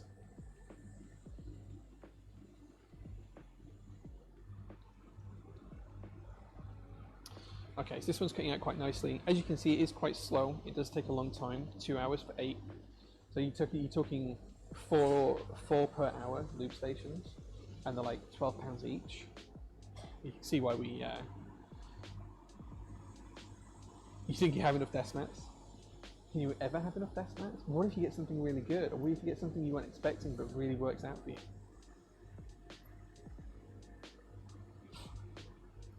Never have enough desk mats. The government should subsidise for companies that do stuff like that, being carbon neutral. There's some small tax breaks that you can take from it, but nothing major. Like nothing major.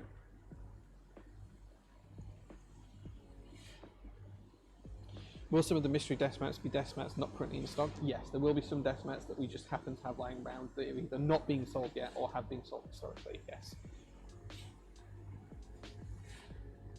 Desk mats are bad. They make me buy GMK sets to match them. That's true. They can do. Yeah. You have 6 desk mats and waiting on 2 from a group buy. Nice.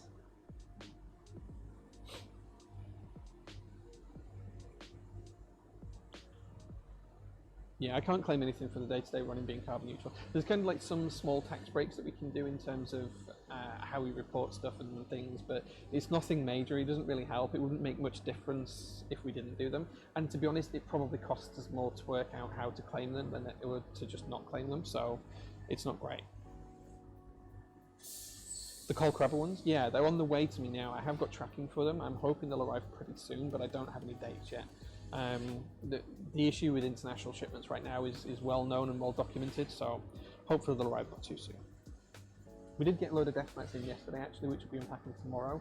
I think we've got 10 boxes in, so around 300 desk mats I think. I think some boxes have got 30 and some boxes have got 25 in, so just under 300 desk mats, but I'm not sure what they are yet. I'll have a look tomorrow what they are.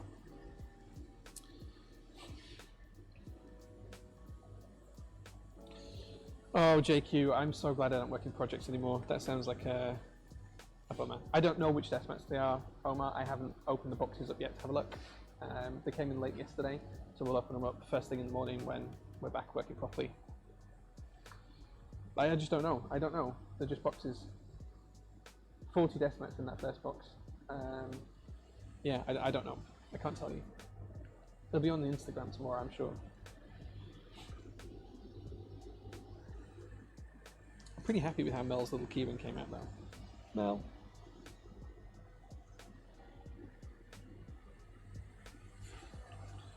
Pretty happy indeed. Came out nice. So as you can see, we're now about 15 minutes into cutting it. Oh, not maybe not long, but 12 minutes into cutting these, and we haven't even cut 2 yet. Yeah, the boxes are brown. They're brown boxes. I can show you them. They are. That's the top box just there. That's the top box. There's like 10 more, no more underneath it.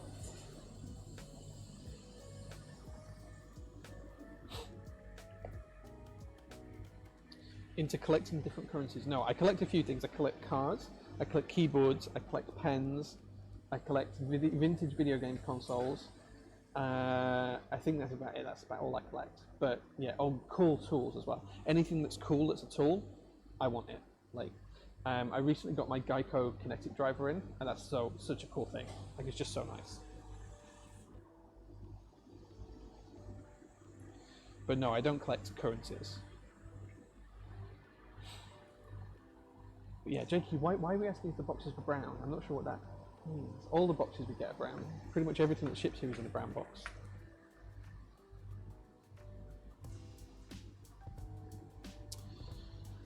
Not vinyl. I don't know if you mean like Funko Pops or if you actually mean like vinyl records. I'm not a huge vinyl fan. Like I listen to a lot of music, but not on vinyl. It's never something I got into. I do have a lot of collectible Destiny stuff though. I've had the collector's edition for pretty much everything of Destiny, and I've got the collectible Destiny PS4 as well. Keyboards and buying cricket bats. Nice, nothing wrong with cricket bats. I have an unhealthy obsession with golf as well, and I have like 7 or 8 different sets of golf clubs. I've got a couple of sets of ping golf clubs that I had custom fit, and yeah, they were pretty expensive, and I don't even use them because I don't particularly like them. I've got some Wilson Staff PI9s that I use more than anything else.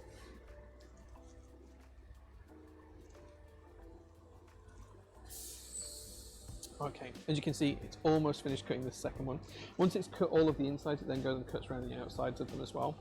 You can't really quite see any of the PT logos because the light's washing them out, but the PT logos have been etched in.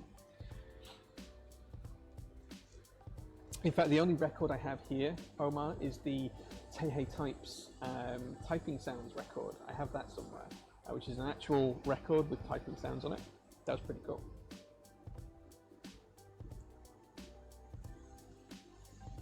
Just going to have a quick look and see how the laser's getting on.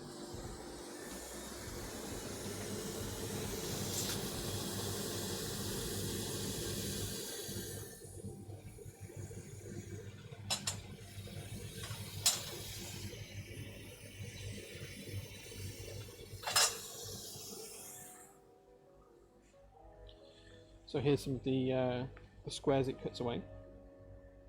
Just figured I'd show you these up close, so you can see the colour. This is one of the little cutouts, so that's the colour of them, and you can see nice glass-like edges. Just a pretty nice thing. You can see the dust actually around the top corner. Yeah, they're pretty cool. So those are there. That's how they come off the machine.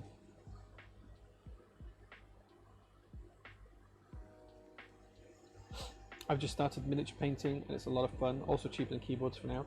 Yeah, I've got a couple of friends who are into miniatures. It's never really appealed to me, so I don't have the patience for it. I do have a load of Gundams that I need to build actually. I've got the Eva Gundam and a few others I need to build because someone got me into those. So maybe I'll do a stream of them at some point. And of course Lego, I'm a huge fan of Lego actually. I forgot to mention the Lego collection because I've got a lot of Lego. Yeah, I need to do more streams of Lego, I think. I'd kind of like to do that. Yeah, there we go. That's the 5mm acrylic cut. And as you can see, it's almost done 2 loop stations now. I imagine that miniature stuff can get really expensive to purchase and can end up costing you quite a lot. We do have a microwave. Yeah, we've got a microwave in the workshop.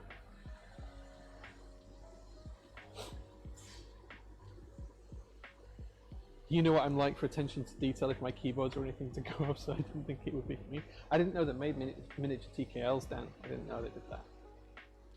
Do you know, I actually got offered a job at Lego not so long back as a project manager when I left Lloyd's, when I left the bank that I used to work for, and I turned it down. And part of me regrets that, but prototypers wouldn't be here if I'd taken the job, so. Yes, you can heat food up here. Yes, we can heat it. Yeah, I imagine the paints do cost a fair bit. Yeah, I can imagine the paints are quite expensive. Paints tend to be expensive for what I use them for here in the workshop as well, which is mainly just infills, but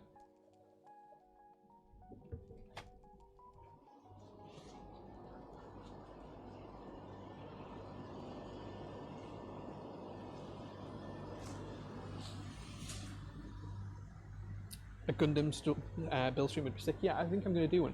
I have one just here.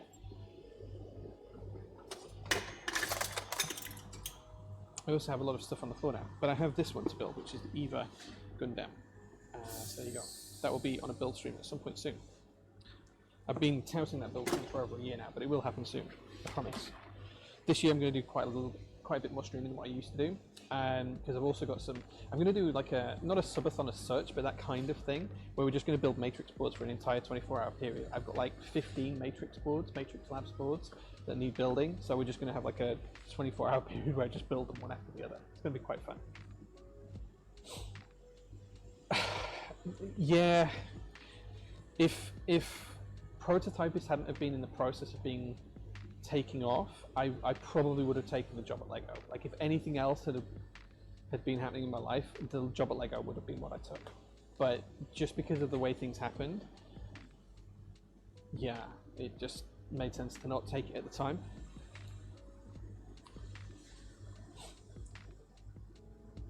$15? What's 15 glasses? What's 15? I used to be really into Magic the Gathering, but I recently sold my collection. As needed the money and get into making YouTube videos. Nice, yeah, I mean, that's fair, that's fair. I never played Magic much, but I play some old card games. I play Pogs a lot as well. One of the things I actually do want to do at some point on the laser cutter is create like a framed POG display, because I've got all of like the Series 1 original POGs, and I'd like to just have them all there with all the slammers and everything, and just have it cut the nice holes out, pop them in, and create the whole thing on stream. So we will do that at some point. I just need to pick the right materials for that. Yeah, we'll get there. Yeah, some of the art and design on them is pretty cool. It's pretty cool. Okay, so we can see that it's almost getting there with the one loop station. It's almost getting there.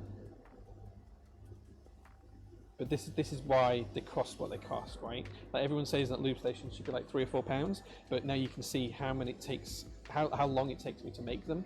That's why the prices are £12 or so, because it just takes such an amount of time. And we can't really leave the machine unattended, like someone has to be watching it, because there's a chance of fire and everything else. We have to be ready with fire extinguishers, which we keep on hand, because safety first, right?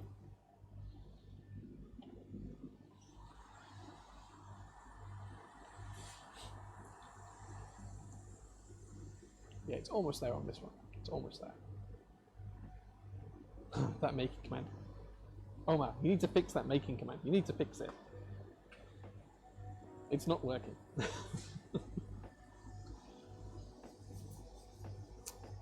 I feel like it's getting a little bit warmer in here. Should we do a temperature check? Where did the temperature go?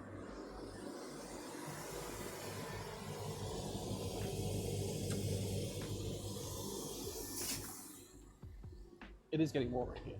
It's 10.8 degrees now. So it does feel like it's getting warmer, because it is a little bit warmer.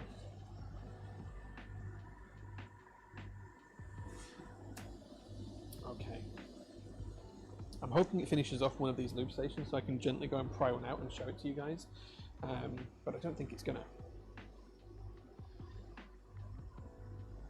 But you can see pretty much how it works there. Oh, you can just see the PT logo peeking out from underneath the camera now. There you go. It'll show up something like this one. It'll be something like that.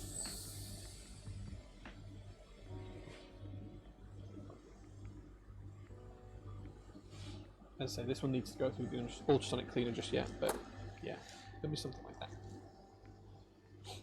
Pogs takes you back. I used to collect them when I was a kid, like mad.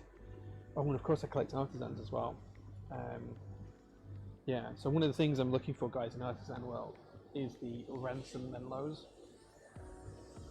So if you guys find any of the letters I have missing from this, top price is paid. Like, I'm almost there with them. I only need 6 or 8 more. 6 more, I think, because I've got 2 on the way. If you find them, let me know. If you see any for sale, let me know. I will buy them. I might even send you like a free gift if you help put me up. Because you're almost there. Just 6 more to go.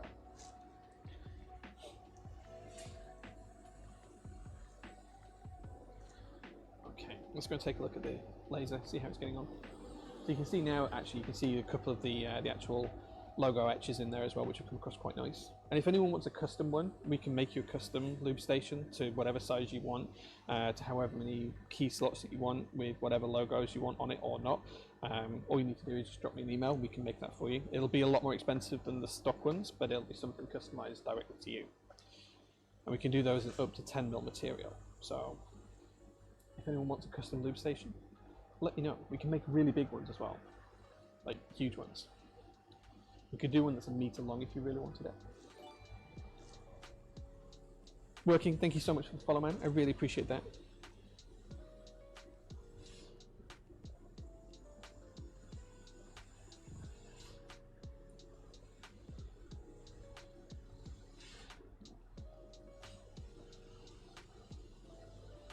You may email me. Cool, yeah, we can do that. Maybe I should make the POM platform any laser cutting. I don't know, maybe we'll do something like that. Because like, we do a lot of laser cutting for the workshop. It's cutting a lot, but there is definitely probably 5 to 10 hours a week we could cut for custom work. Yeah, we've made a few acrylic stacked boards.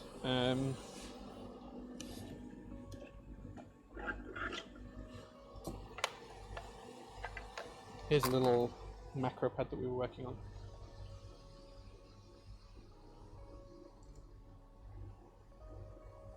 So yeah, we've done a few.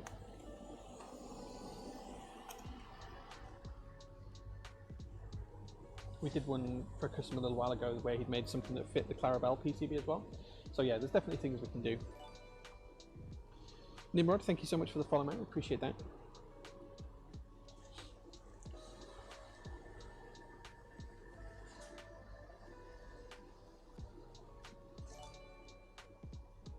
Lovely in the glass, with the green glass colour. Yeah, it works really nicely. Let me show you. This hasn't got all the LEDs in it, but I didn't have stand-ups long enough. But yeah, it's just really nice. The base etched nicely. Yeah, that's how clean the edges come. When I say they look like glass, they actually do look like glass.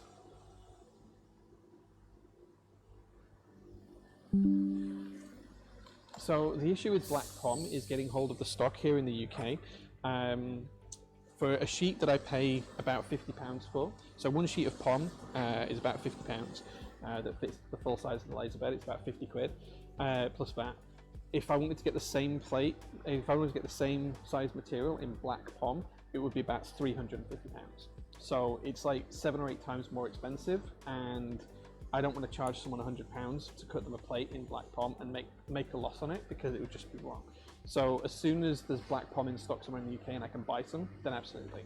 But I'm trying to work with some EU retailers that have it at the minute, but the exporting stuff from the EU is kind of difficult for that kind of thing at the minute, so we'll see. We'll see where we get to. It was just a test for something. It'll actually be like a 9-key macro pad when it's done, so you'll have like 9 keys on it, like a numpad almost. But it's made out of Black Pom. It's made out of Pom that's dyed black, but it's just really, really expensive because there's no stock of it. So the less stock of something there is, the more expensive it becomes. So yeah, it is what it is.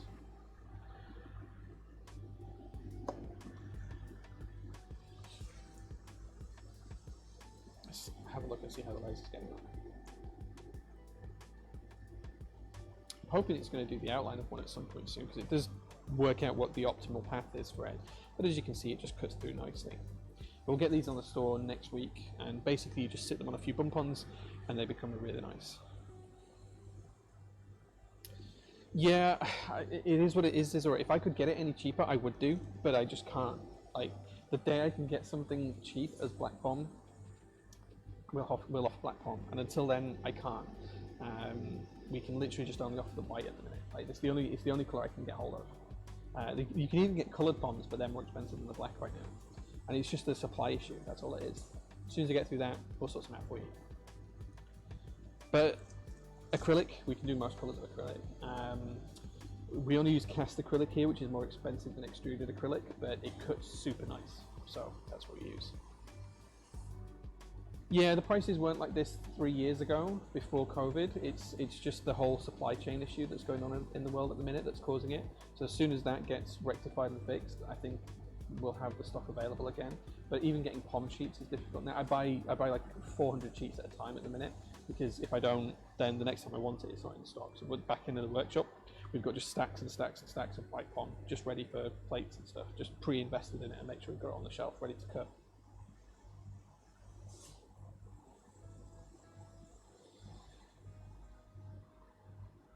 I should have just cut one of these rather than 8.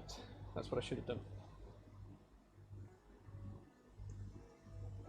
We should have just cut one. Why did we cut 8, chat? Why did we cut 8? Why didn't we cut just one? I don't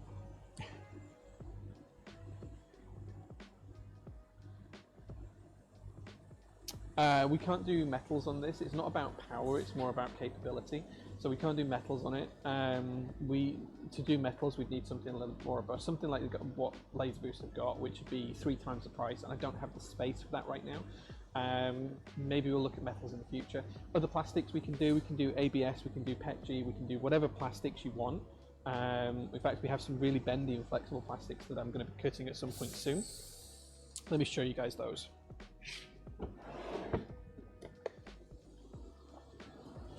So So this is a material we'll be using for plates soon. It's translucent, so you can almost see through it, but it's super flexible. Like, it's just really, really flexible.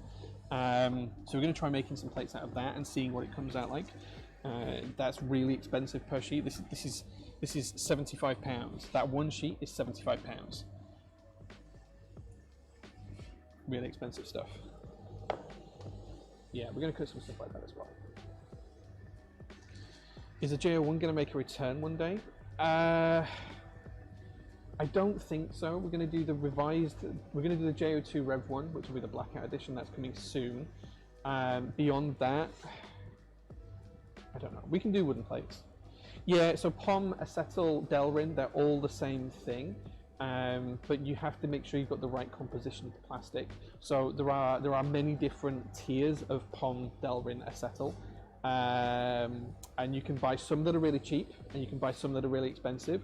And the really cheap ones, they just turn into a crumbly powder when you laser cut them. The higher end ones they actually stay as a proper plate. So you have to be careful at what grade of material you're buying at.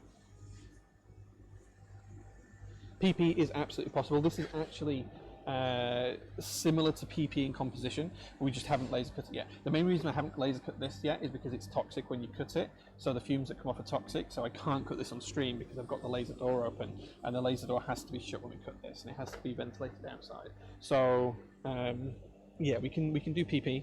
It's just getting the materials. I think I have some other materials here actually that we were going to try as well. Let me see if I can dig them out of my drawers.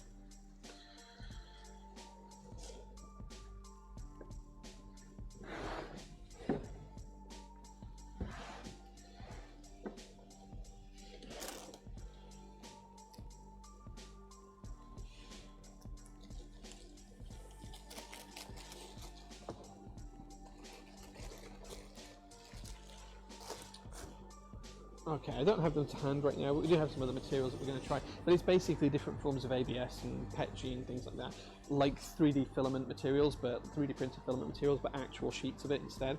So we'll try that at some point. We're also going to do foams as well, and we've also got felts and things that we can make and etch. So you can also send stuff to us as well. If you want us to etch like a leather wallet or something like that, we can absolutely do that too. Yeah, we have a vacuum piped outside, yes. So there is an extraction fan built into the machine, but it only works when the door's shut, otherwise there's not enough pressure to keep the suction working. Like, it smells of melting acrylic here really strongly right now, which you guys can't smell, but I can. So yeah, you can see the door is just open a fraction. That's because the pipe goes underneath the door outside just there.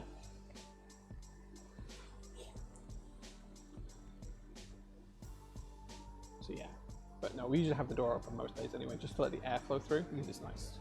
It's just nice. So yeah, if anyone wants PP or anything else, then let me know, because we can just do it. And if you have something you want to etch or whatever, you can send it over. We can etch it for you. Do nice aluminium etching as well. Here's an example of the aluminium etching we can do.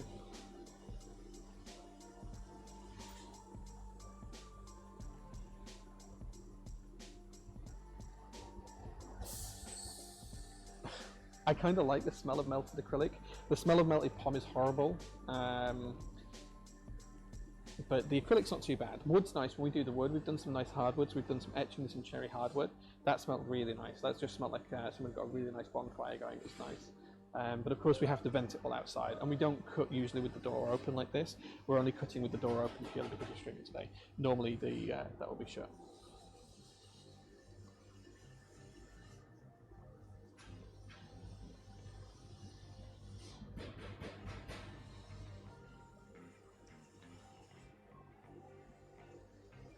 PP plate sounds super nice. First had it in Cloudline Protos and fell in love.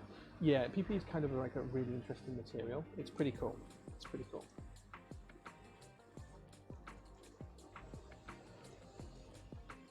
Yeah, if you want PP, we can do it. I think I have some sheets of PP somewhere nearby.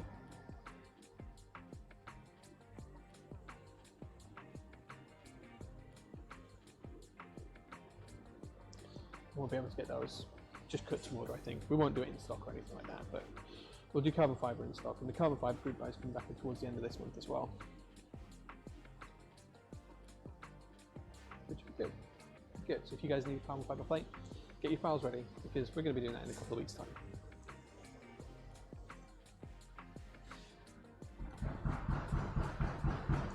Not used a plastic plate in a TKL yet.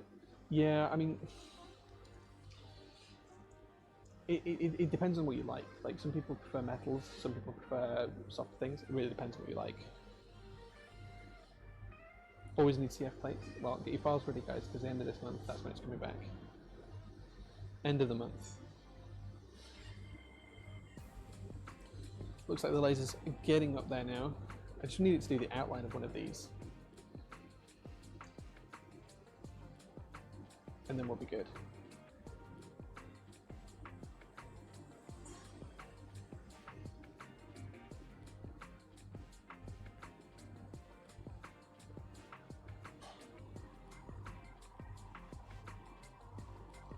It's taking its time now, though.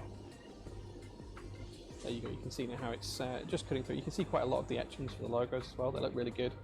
And you can see where the blades underneath the laser just holding some of the parts up. They'll fall out as soon as we lift it out of place. Yeah, anything you guys want laser cutting, we can pretty much offer it.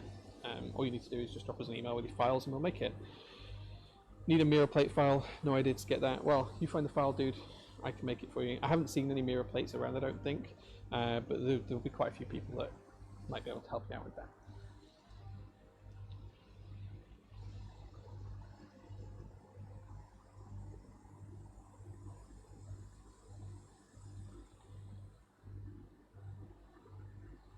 You only geek hack to ask people for plate files? That's fair. You seem to be quite interested in the maker side of keyboards. Would you expect prototypes to move more towards that side in the future, expand out more for the vendor side? I want to be able to make a lot of prototypes in-house. I don't want to do all manufacturing in-house because I don't have the capacity for that, but I'd like to be able to do all of the prototyping in-house, yeah. Like, I'd like to be able to have an idea on a Monday and having a working prototype on a Friday. That's kind of where we'd like to get to. We're looking at being able to make simple PCBs in-house just to test things. Of course, we can make cases and we can 3D print test bits and we can cut files. But yeah, we'd like to be able to make a prototype, working prototype, end-to-end in-house. Probably by the end of this year. That's where I'd like to get to.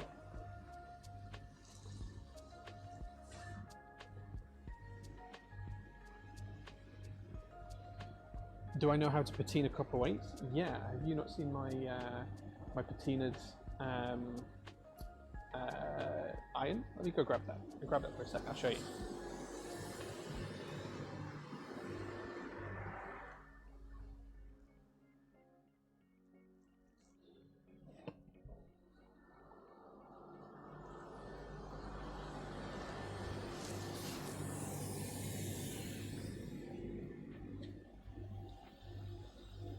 So this is something we did in-house. This is my iron 165.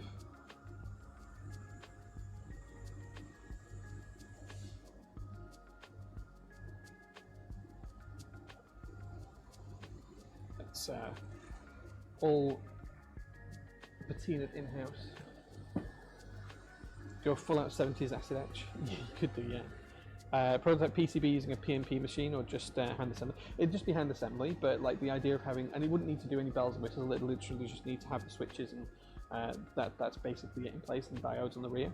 And we'd probably use through hole for most of it, but just have the ability to produce an FL4 and traces and leave it at that. And we should be able to do that using just a desktop size CNC for an FR4 sheet and the laser cutter. Like those two things together should be able to give us what we need to be able to do that.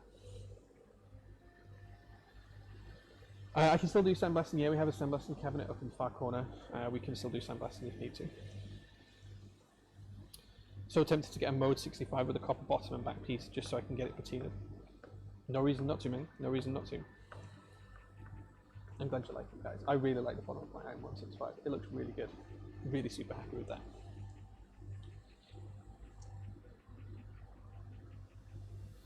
You also use solder mask at home? Yeah, like that's pretty much what we want. It's literally, it's not like to be a production PCB, it's just something so we can test it, right? That's literally it.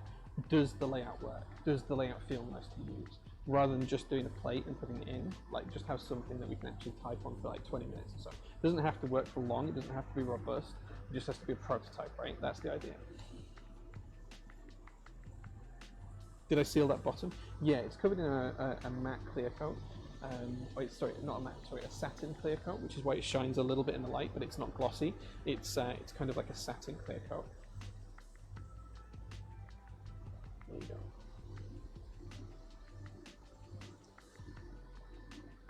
It was actually an experimental piece. We're actually testing out different ways of doing it. So we had like a toothbrush trying to do it up in this corner. We had a paintbrush in this corner just trying to spatter pattern. This bottom corner down here, we tried dipping in a solution, leaving it submerged. So it was just more to test things out than anything else, but it worked quite well. It was pretty good fun. Yeah, make sure you've got a well-ventilated area and the right chemicals. Don't skimp on the chemicals. Did I do the clear coat in-house too? Yes, we did do the clear coat in-house, yeah. Just come for a visit to Dora and we'll do it here. I'll show you how to do it. Buy the right salt, the right vinegar, the right acetone, yeah, the right ammonia, and you'll be okay. Teal iron, yeah, so my iron's white, it's the E-white model. I've got a black one as well, but yeah, it looks pretty good on it. Like, it works really nicely. The badge is done too. I can't remember where the badge is, but the badge is done too. Hey man, good to see you. Yeah, we're laser cutting today. We are in the workshop. We're making stuff on the laser. So I think we've finally got if I'm gentle, I should be able to get that that part out. Let's have a look. See if we can get it.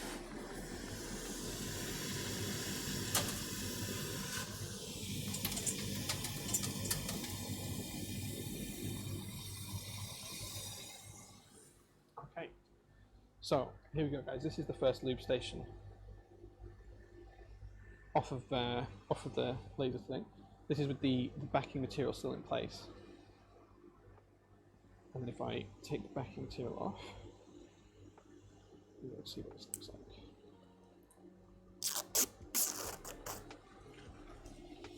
And there we go.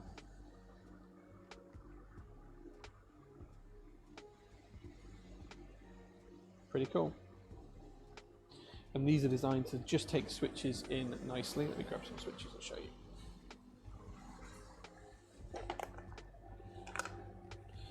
So the stems fit in just upside down, just like so.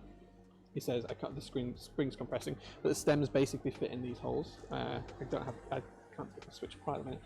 And then the switches just fit in like so. And it's designed so it holds them in place, but you can actually assemble them inside. So if you just put the bases in here, you can actually just push the top down on top and it will just fit nicely. And of course we get that lovely glassy finish to the edges as well. So yeah, that's how they come out. Pretty nice. Nice bits of kit. If I show you like this, you can see just around the side of the switch, so you can see how the switch clips in, so you can put the switch top on afterwards, and it works just nicely. The issue I've got here, trying to show you the stems, is that the switch is compressing before the stem slots in. This fit. There we go. There we go. So your stem is just sitting like so. That's, the stem is in there a little bit, but it'll fall out because of the weight of the switch. But yeah, they're just sitting there nicely.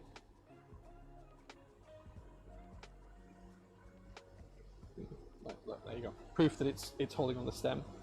There you go.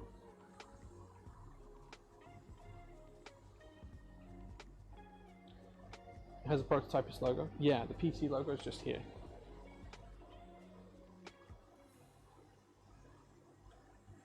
We can do custom logos if you want something specific, like that's not a problem. But it does cost more if you have a custom logo, and you just need to email us to be able to do that. The final thing that we do to these, to make them fully ready to sell, before we clean them, is we map gas them. So if you guys have seen map gas before, it's basically like a, I have to hold this upside down while I do this. It's basically a mini flamethrower torch.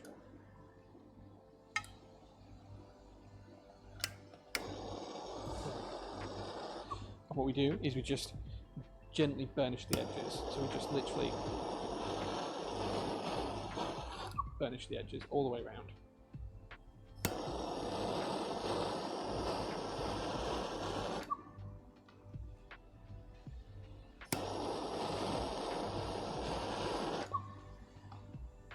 And then one last time.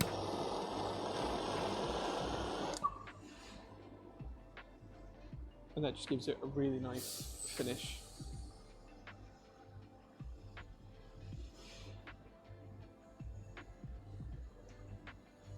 So there we go. These will be in stock next week. No eyebrows, but it has cost me the hairs on my hand a few times. Yeah, map guessing is kind of fun. It's kind of fun. Is that a loop station? Yeah, these are loop stations.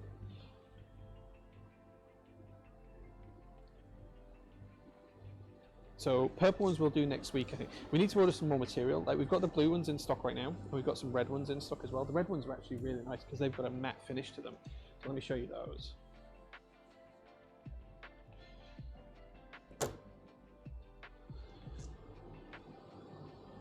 Again, these are pre-processing, so they've just been cut. This is just straight off the laser cutter. But the red ones are kind of nice. Look at that.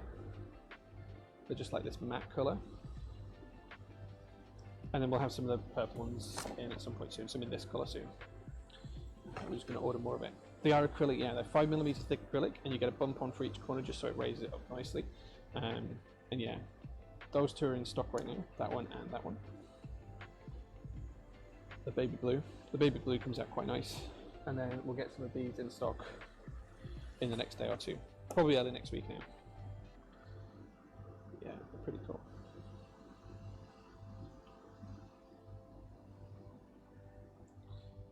And maybe we'll start chucking some prototypist key rings and stuff as well. It won't have Mel on the back like this one does. This one has Mel's name on the back, but maybe we'll do some without Mel on the back. Maybe we'll do some like this. Just chuck those in packages every now and again. I like the baby blue, but if I did not have one, I would jump for that. Yeah, the baby blue is really nice. Like it's come out really lovely. Yeah, these are really nice. I say this one needs cleaning before it gets shipped off, but yeah, it comes out lovely. We design keyboards as well. Yeah, yeah. We can, yeah, we do pretty much everything. Design keyboards, manufacture them with manufacturing partners around the world, from everywhere from Europe to China, and India and places like that. And then we manufacture some parts in-house, as you can see today. We're manufacturing our loop stations. The real question is, what does he not do? I don't do a lot of things. Like, there's a lot of things I wish we could do that we can't.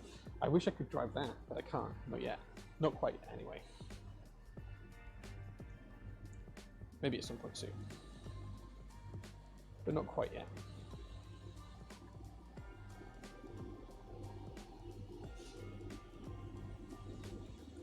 As you can see, it does take a lot of time to cut stuff on the laser. Like, a plate seems fast, but this thick acrylic, it just takes so long to cut. And that's why it's so expensive for loop stations. What car is it? This particular one. This here is a 1967 Nissan P130. It's one of only two in the UK. One of only three in the UK. And I own two of them because I've got another one that's outside that's red.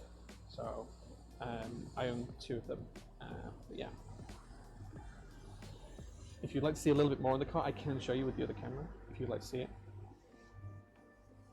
If you'd like to see some more details of it, let me know, and I'll use the other camera from the laser and just show you very quickly.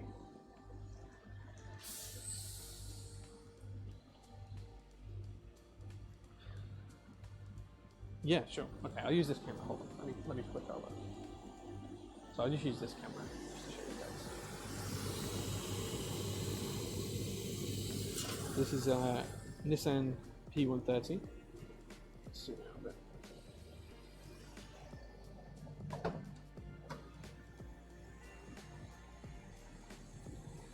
Pretty much all original, 1967.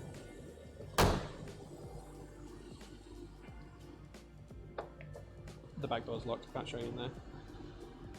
Yeah, there we go.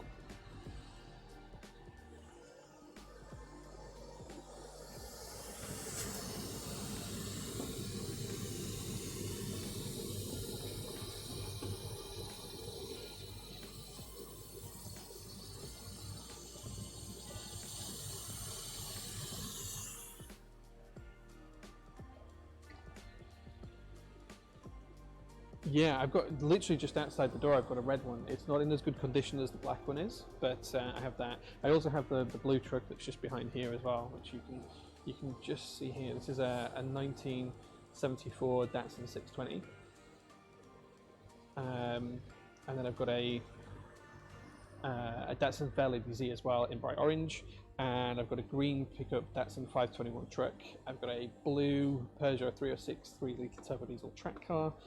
The Tesla, a pretty new CX-5, Mazda CX-5, an old Peugeot 107,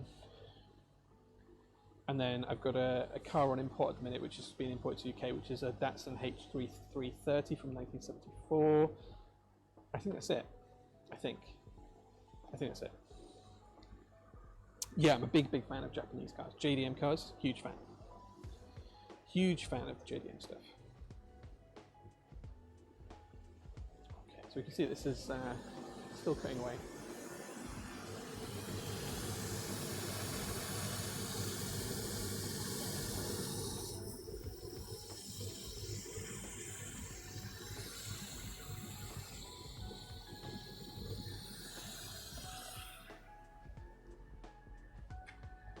I don't have a motorbike anymore. No, I sold that a while back.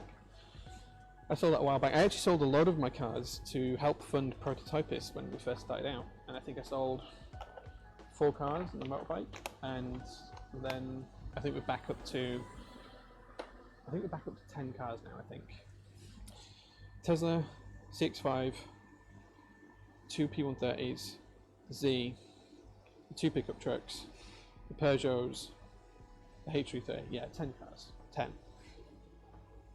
Yeah, the Beetle went as well. We had the orange Beetle, that went. The catering kit car that we had as well that we'd never built, that went as well. Basically just to give me some funding, because I knew I was in the process of leaving my day job and having no income, and still don't have any income now. And this is a couple of years later, so yeah, it's been an interesting time. Yeah, we had the bright orange Beetle at one point. That's long gone there now. We also had the VW Caddy that we had up until last year, the pickup truck. It was a Volkswagen Caddy pickup. That was from 1989, and that was sold when we bought the green 521 pickup. So, lots of cars, but you got to enjoy them, right? You got to enjoy them. In fact, if you check on my Instagram, there might be some stories of me driving the 521 pickup for the first time yesterday, still on there. I know we uploaded the stories yesterday, so that's finally home and not quite outside the workshop anymore. But this will be on the road, hopefully at some point later on this year, and then the red one is going to be used as a parts car for this one, and then the blue pickup truck is going to get sold as well, so that's going to be up for sale in the next 6 months, I think. Because I don't need 2 pickup trucks. I have no need for 2 pickup trucks, so we'll be selling that at some point soon.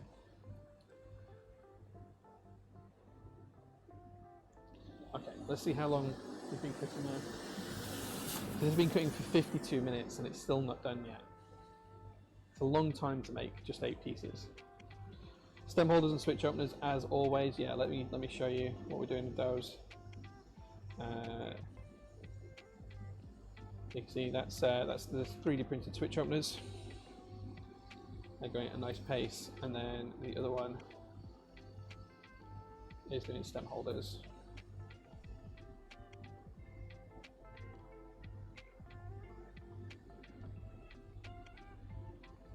Yeah, we have them. The printers print pretty much 24/7 these days. We probably go through 10 or 12 rolls of filament a month. We print pretty much constantly with them. There's a pile of printed stuff that we need to sort through at the minute as well. Colour of the 521 is gorgeous. Yeah, it's nice and it's like an drab olive colour. It's really lovely. It needs a repaint. It does need a repaint, but it's kind of like going to be the workshop truck, so it doesn't matter if it's got a few marks and dents on it.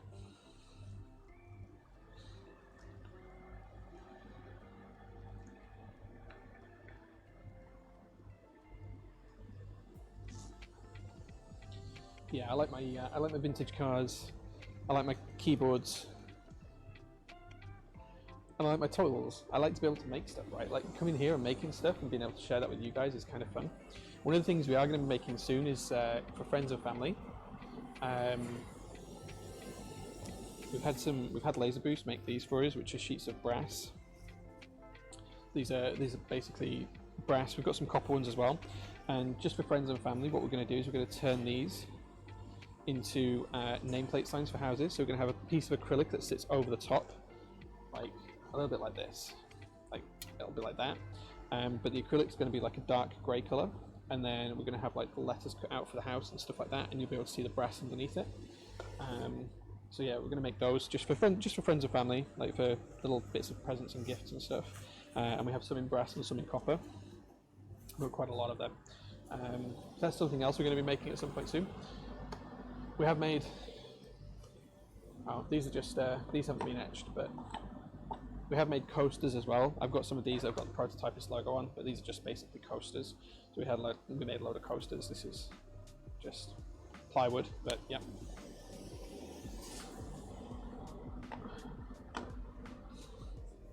And we will be making all of our business cards in-house as well. I don't have any samples to show at the minute, but we will be making all of our business cards in-house through some recycled paper. All of our paper wastage, cardboard, paper, receipts, labels, invoices, that kind of stuff that's wasted, that gets it gets processed and recycled and turned into sheets of paper that we can then use here in the workshop on the lathe cutter to make actual laser embossed business cards. So rather than have them made and manufactured by someone else, we'll make them in-house.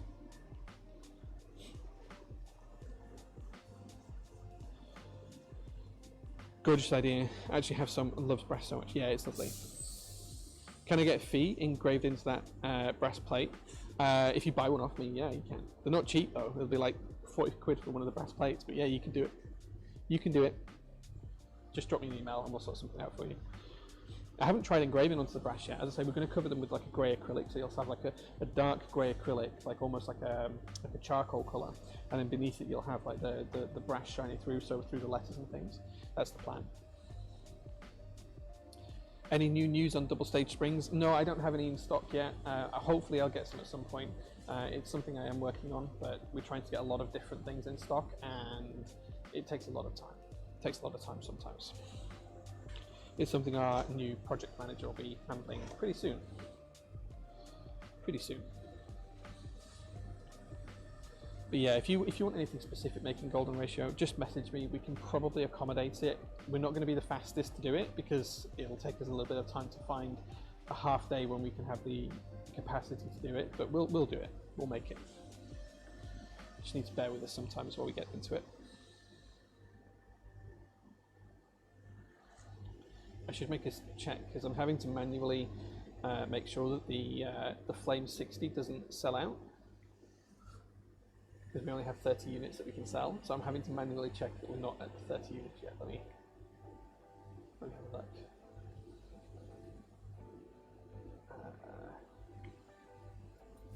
Okay, good. We're good. We've still got some left in stock. We still have some left in stock. I was a little bit worried that we wouldn't have any left in stock.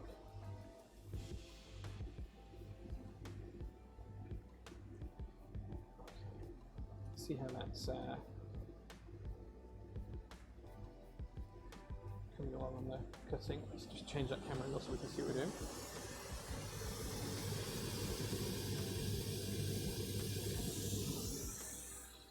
So it's just cutting the outline of another of them at the minute. So once it's cut the outline, we'll then have a second one done, but it still has got some switch cutouts to do.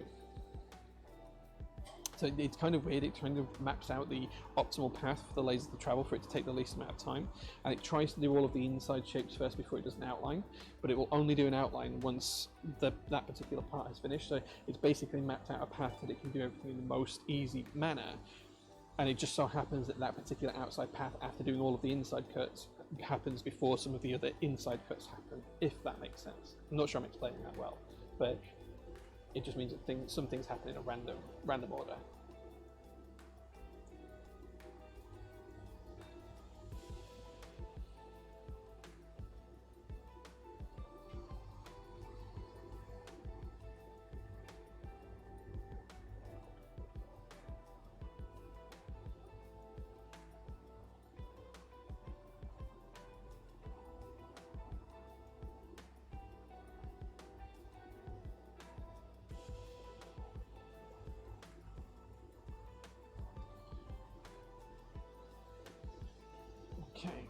Yeah, so it's getting there. It takes a little while to get through these, but it's because it's thick acrylic. Because the acrylic's so thick, we just have to take the laser so slow.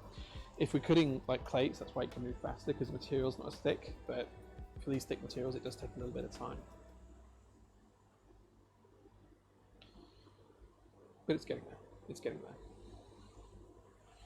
And the good news about this one as well is all of the parts drop down into the tray beneath, and it has a drawer that I can pull out. And when I pull the drawer out, it just means I tip the drawer into the bin. I don't have to actually manually go and pick up all of the parts that fall out as well. So that's another big win for this machine over the old machine as well.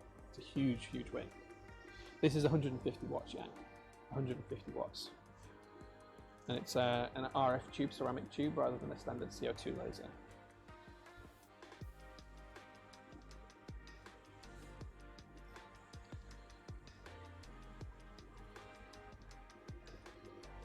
We did look at picking up a Trotec. We actually went to visit Trotec a little while ago. You might have seen on the Insta stories maybe 6 months ago. We went to visit Trotec, and we were going to buy a Trotec machine, but the WID laser, which we have here, just the price and performance was the performance was on par with the Trotec. I think Trotec did some things a little bit better, but the price differential was just huge. Like, this is a quarter of the cost of the same machine from a Trotec. For the same size, it's like a quarter of the cost, so it was definitely a no-brainer. Yeah, the drawer's really cool. So you can actually see some of the bits that are falling down in there. You see I've taken a couple of the blades out just here, so we've already removed a couple of the blades just here. They just lift in and out. So it means that we can just scrape everything down into the drawer, and the drawer we just slide everything in here, and then the drawer just slides out to the bottom. Dead. Like just the quality of life improvement for that is huge. Like, it saves so much time. It saves so much time.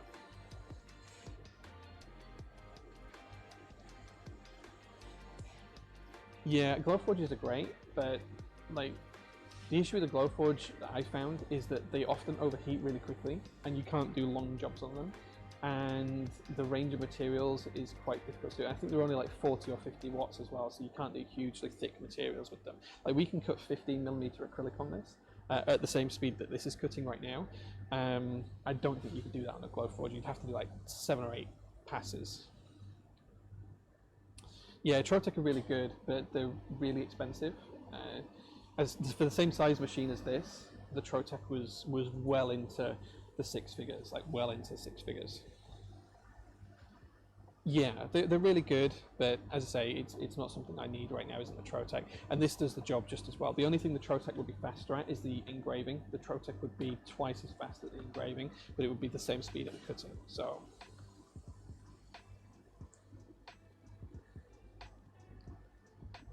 Yeah.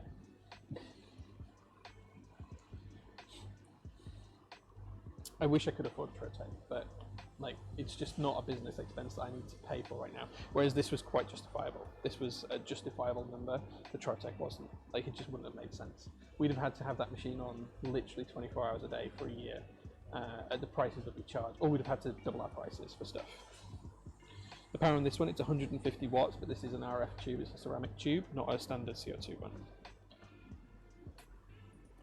Yeah, exactly, right? Like, we would have had to have it all the time. We would have had to have it on all the time to make the value back, or we'd have had to increase the prices. Like, if you go to a laser cutting company like Snidge Labs or whatever, the actual cost that they charge for cutting on the laser is like triple. Like, if you do the plate file that I do for 25 quid, I think it costs like 70 quid for the same thing. So we don't charge anywhere near what laser cutting services charge, because we feel like it'd be unfair. But we'd have to if we had machines like the Trotecs.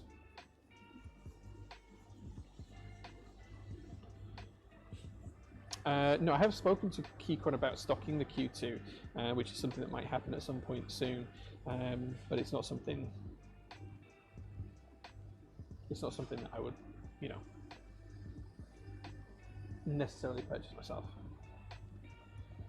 I'm trying to be nice about it, but I think it's a very good beginner board. Is Keychron Q2. Plate files aren't justifiable purely because it's so much cutting. Yeah, like, you have to either undercharge severely for them, or no one would buy them, right? And we offer the service because it's a nice thing to offer, not because it makes us any money. Like, I think we probably lose money when you factor in the cost of the materials, the cost of my time, the cost of keeping the laser running. £25 a plate, having to do a different plate every time, having to check the files, edit the files. We don't make money. We lose money, but it's a nice service to offer the customers.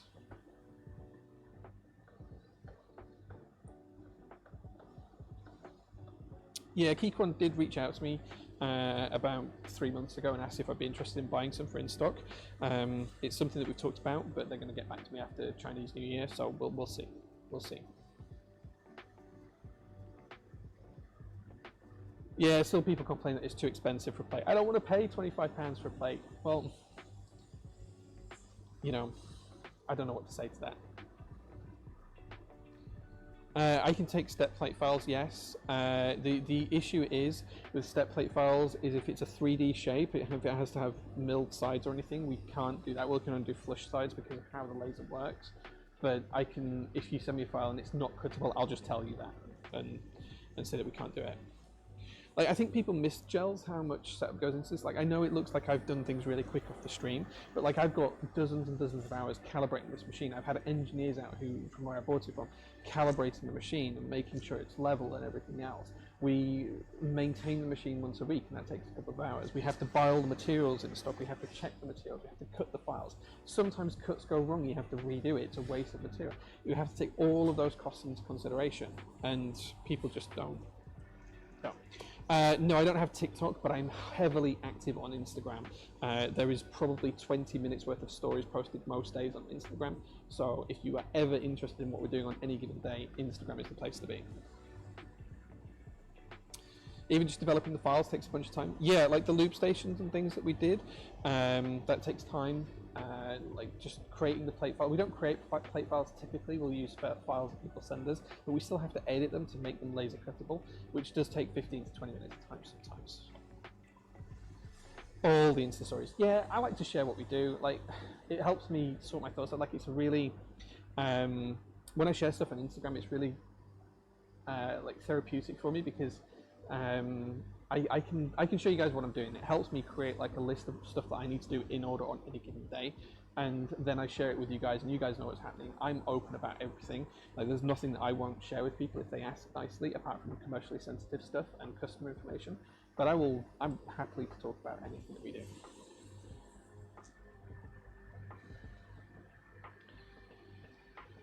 I bet you dance away on TikTok in sync with Mel. I don't dance. I don't think Mel dances either. And if I was dancing with Mel on TikTok, then my wife would probably have something to say about that. Thanks, man. Thanks. Too many people think the same about manufacturing creation technology. I've had it with 3D printers, so if you can just buy one, click print, and everything works correctly. Yeah, if you could do that, everyone would have 3D printers. Like, the 3D printers I have are great. They're Prussler Mark IIIs, but it took a lot of calibration to get them to where they are now, where they just print and print and print and print. Like, it took a lot of work. I have another 3D printer that I need to build that's just off camera, which prints into a conveyor belt. Now, I keep putting it off because I know it's going to be a ton of calibration work just to get it working, and I just don't have the time to dedicate to it at the minute. But it is something I want to get up and running. Coffee check. Yeah, so the coffee we're drinking today is this one here. This is the Rocco Mountain Ethiopia. Let me change the camera. I'll show you. This is what we're drinking at the moment. This is what will be in the machine for the next week or so, and it has tasting notes of strawberry and lime. So, yeah, there you go. That's what we're drinking, and that's from Foundry Coffee Roasters. I'm not sure why they're based. Oh, roasted to order in Sheffield. There you go. They're just based in Sheffield, about 30 minutes away from here. Does TikTok have that sort of dancing? I don't know. I don't use TikTok. I'm not a TikToker. I'm gutted that I missed out on the Lucky Dip switches. Completely forgot that they were going live. Any thoughts about doing another run? We will do, but it'll be later on this year, Facey. So it's probably going to be towards the end of the year, September, October time. We are going to do mystery desk mats next week, I think. So you'll be able to buy a desk mat, and it'll be a random one that we've either sold in the past or that we have in stock right now. It'll be a little bit cheaper than the in-stock ones, but because you don't know what you're getting. So I think it's fair to drop the price for that. But yeah, we'll do mystery death mats in the next week or so. Mystery switches will come back at some point, and we might even do lucky bags at some point as well, where you'll be guaranteed to spend like 50 quid and get 100 quid's worth of value or more or whatever, and we might just chuck a few things in that too. We'll see.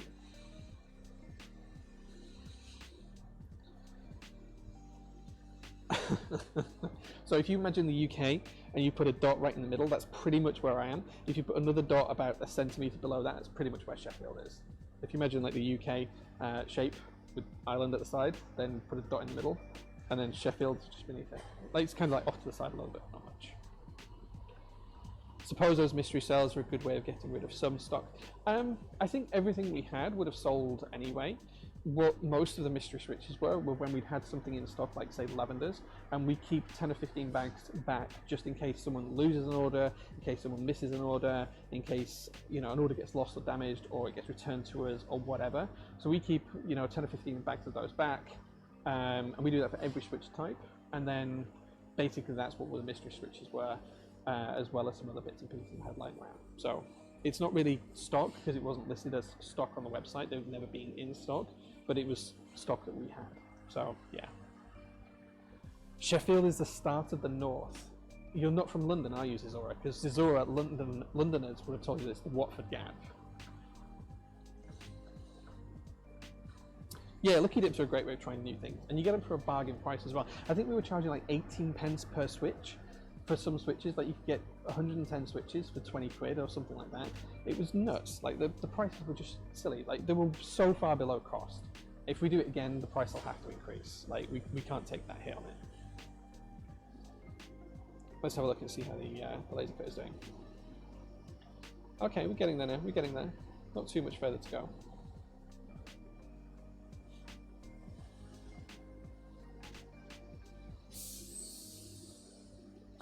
See, there's a Londoner. There's a Londoner. Watford Gap is the start. You've lived in the Midlands for a long time. You're used to that. Yeah, if it's outside the M25, it's north. Even if it's south, right? That's how it is. I don't know where this Watford Gap river comes from, but it's rubbish. Like, even I don't think that Leeds is really in the north. Like north is like just below the border of Scotland for me. Like north, if you took the UK and you drew a line across the middle, you'd drive pretty much through Leeds, which is like 10 minutes away from here. The Humber Estuary, that's probably that middle line. But anything above that, maybe classed as north, so like Middlesbrough, Durham, places like that, they would be northern. But I don't really class where I'm from as north either. Like, if you think about it, north is 50% of the top 50% of the country. I don't know. Perhaps I'm wrong. Perhaps I'm wrong. Perhaps north is if you're just north of the river in London, right?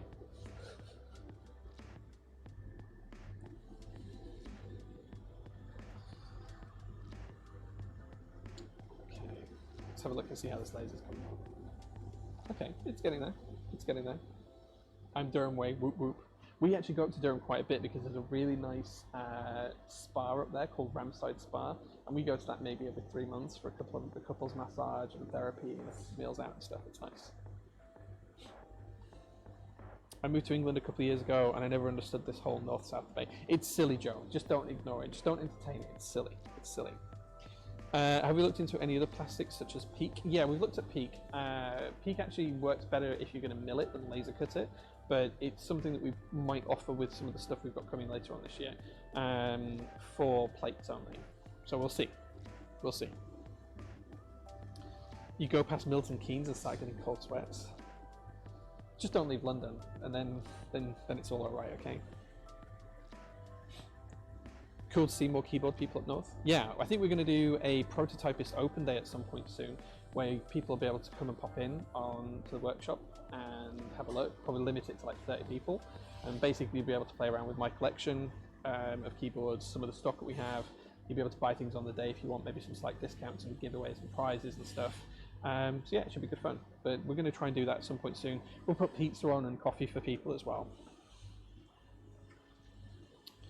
Ramside is posh. It's not posh. It's nice though. It is nice.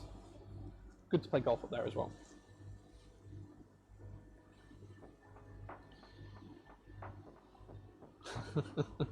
Whereabouts, Joe, in the country are you? Are you in London? Because if so, you can have some real fun with it. If you're north of that, you can also have fun with it. But yeah, it's interesting. It always generates debate.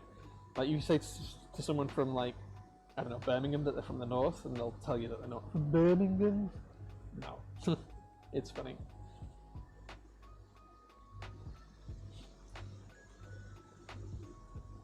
Okay, so it's going to cut out another outline here. So it's cutting the top corner outline, which is pretty cool.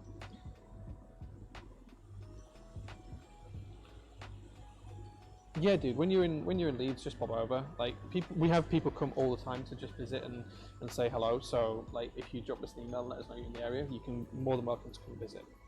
Oh, Chester's not far at all. Like Chester's just down the motorway, Joe. Like it's just down the motorway. Like, we go to Chester fairly often as well because we like Chester. Like we go to the zoo maybe once a year, something like that. Yeah, it's literally called the Midlands, right? Right? But yeah, prototype is open day at some point soon, and we might do like monthly pizza nights as well, where just people can come around one Friday night every month, like the last Friday of every month or something, where people can come around and we'll just buy a lot of pizzas in, and we can share them and stuff. We might try to do that, see if there's any interest in it. There might not be, but we'll try. I like to be open. I like to have visitors. It's nice to show people what we do and just be open with people as well, and kind of share how we work. And yeah, it's just nice to be part of the community, right? That's literally all we're trying to be. Just make sure that everyone enjoys the community and keep it going as long as we can, right?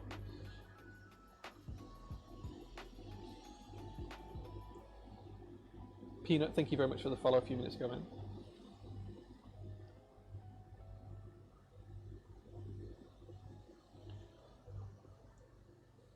But yeah, Chester's literally not that far. It's like 70 minutes away, 80 minutes away. I had that sandblasted acrylic cutting I wanted doing, so I'll drop you an email and could drop the stuff off then. Yeah, drop us an email. Pizza always has my interest. We have a great place called Pizza Pieces near here, and they do these really, really nice 16-inch stone-baked pizzas, and just to die for, they're really good. When Anarchy came for a visit a while back, we actually ordered them. Excuse me, bless me. That's the laser dust getting up my nose. Yeah, so we ordered big pizzas. It was good fun. It was nice. So we might do pizza nights like last Friday of every month. Pizza and cars and stuff like that. Keyboards, pizzas, cars, and keyboards meetups once a month or something. I don't know. Okay, thank you very much for the follow. Appreciate that. Thank you so much. Okay, you can see the laser's getting there now. It's in a few of these. Hopefully, it won't take too much longer to finish up. In for pizzas, cars, and keebs. Nice. You've been over here before, Chris. You've been a couple of times, actually, I think, Chris. You've been a couple of times. You know what we do here. It'll have to be after we have the mezzanine installed, though, because unless people want to help with manual labor in exchange for pizza. Like, if I can get people in to do manual labor and lift stuff up onto the mezzanine in exchange for pizza, hell, I'll take that deal any day of the week. So if you guys want to come in when we get the mezzanine installed and help us lift things but get paid in pizza, guys, I would be down for that. I would be down. That could be a fun day. That could be a really fun day. Load of sarcasm. Thank you so much. 8 months since you started. That's forever. 8 months since we started streaming. Yeah. Well, streaming on this channel. Yeah. That's awesome. Thank you so much, Lord. Thank you. 8 months. That's nuts. It's crazy. Crazy. Sounds like a liability nightmare. There'll be waivers in place, Peanut. There'll be waivers in place.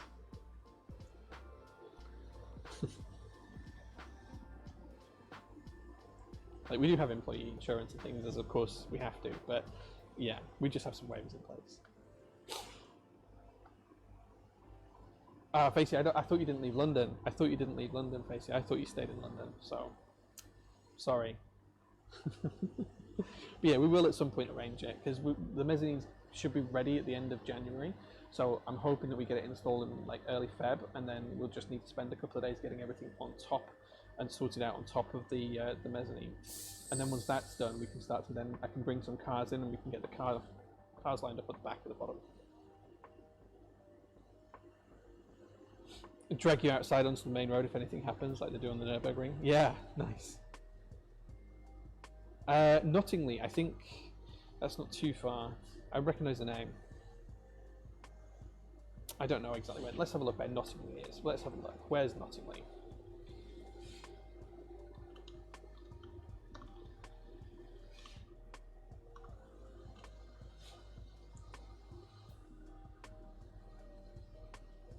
Oh, dude, like it's like not far at all. Ferry Bridge it's actually past us. You have to drive past us to get there.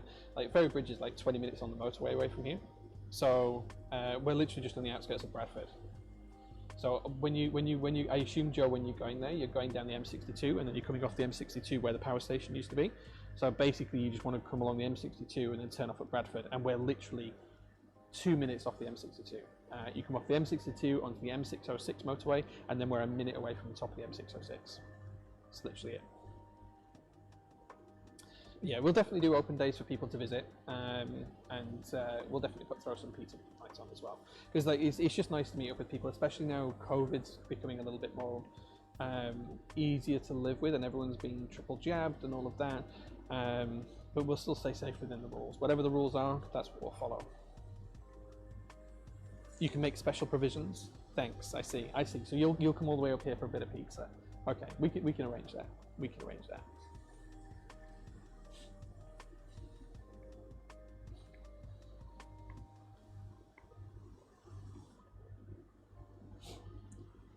You get to the end of the 606 and Apple Maps stops working.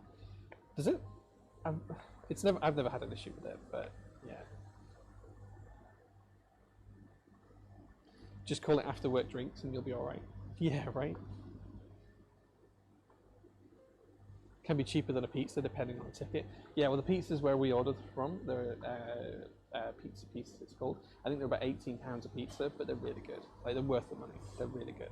But they're 16 inches, so they're big old pizzas. In fact, we do have some drink here as well. Not that I ever drink up here, but someone just randomly was kind enough to send me a bottle of whiskey.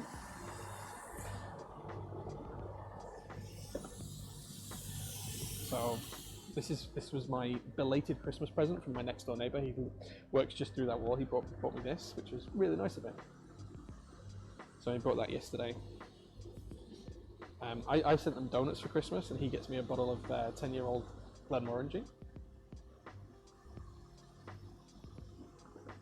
which is quite nice. But I don't ever drink here at the workshop because I always have to drive home, so I can't drink here at the workshop.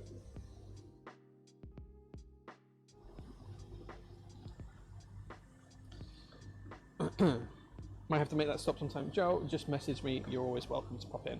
Drop me an email. We'll sort something out. Everyone is just desperate for any kind of keyboard meetup, it seems. Shame finding venues is so hard. Yeah, like if we do a meetup here, it won't be a proper meetup. It'll have to be limited in numbers, and it will be just kind of like my collection. You won't be able to bring your own boards because we just don't have the space for that here.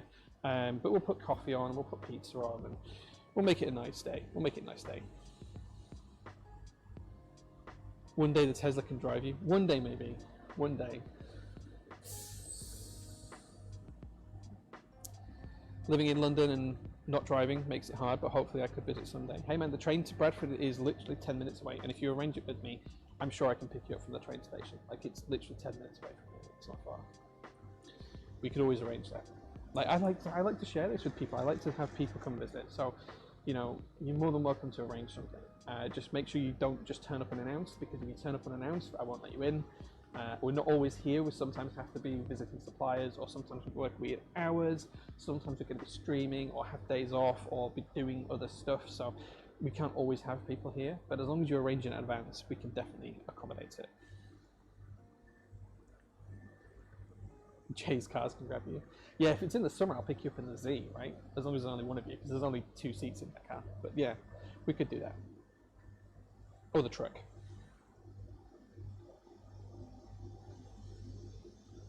Just make sure the meter is on. Yeah, it's £5 a mile, right? That's the going rate, I think. £5 a mile, something like that.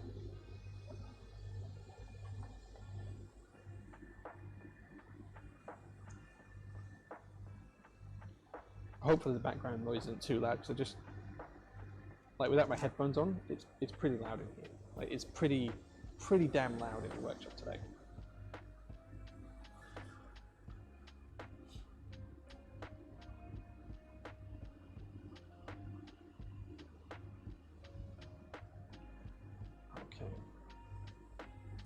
It's almost there now. It's almost there. It's taken a lot longer to do this than I planned on. I should have just cut one, but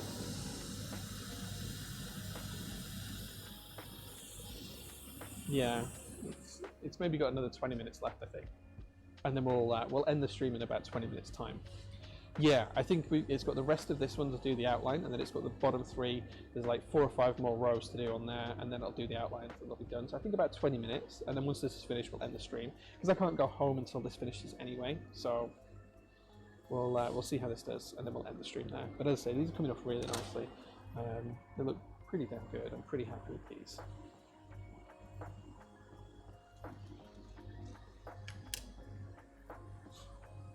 But it's just nice to be able to make stuff again. Like, I do need to sell the old laser. That's one thing I do want to do, is put the old laser up for sale. But it's just nice now, because we had quite a few problems with this machine when we first had it installed. The engineers had to come out a couple of times because it lost its settings, and there was a problem with the controller. All of that got fixed. So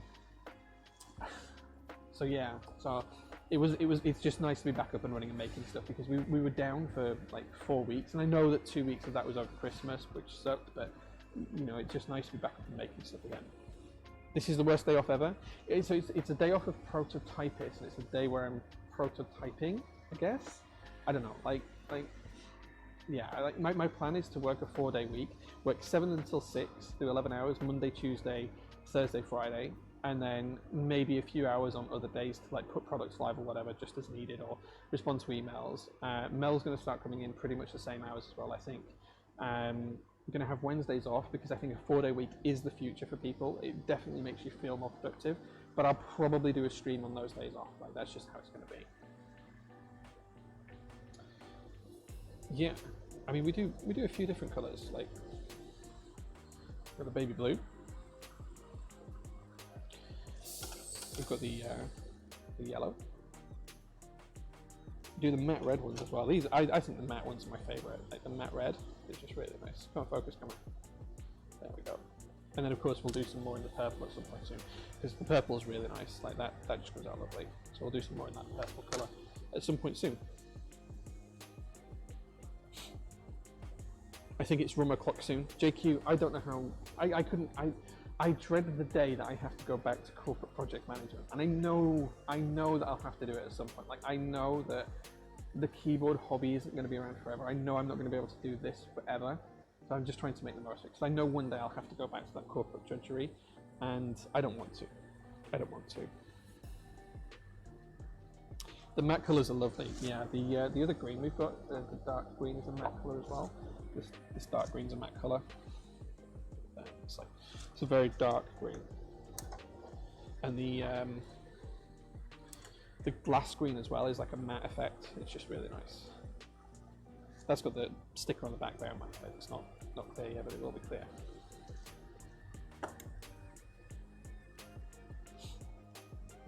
Yeah, I've run out of the material, Joe, but I tell you what, if you come and visit me, we'll make you a stacked acrylic board in this red acrylic. I'll buy some more of it and we'll make a red acrylic board for you.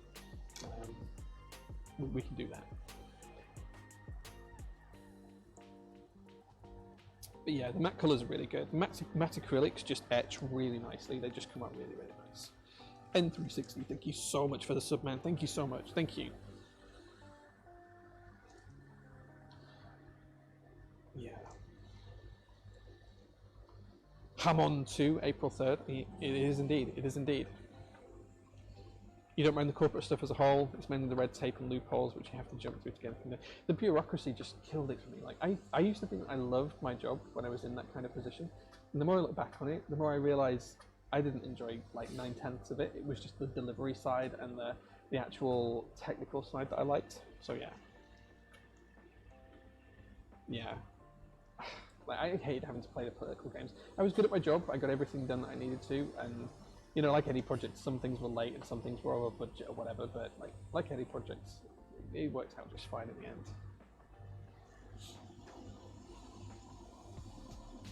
Let's see how this laser's doing. I think we're getting there now, right? Look. Yeah, the troubleshooting and solving issues is quite an important part. So one of the big things that I did when we transitioned from like into product owners from program managers was like they just send me to different teams to go in, work out what the issue was with a specific project or program of works, come up with a solution to fix it, and then I'd be moved on to the next thing. So that was kind of like my main skill set. For a long time I did that, and just the sheer number of projects I worked on in the financial sector was huge. It was good fun.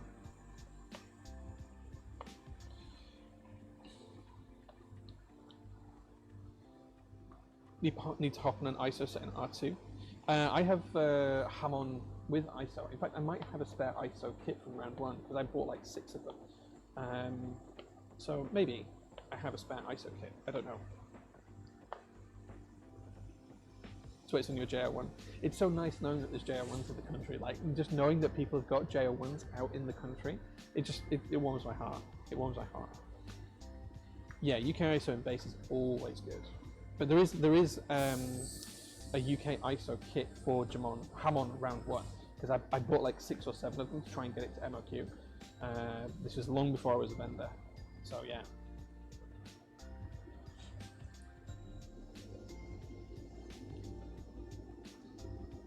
Okay, Laser's getting there. Laser's getting there.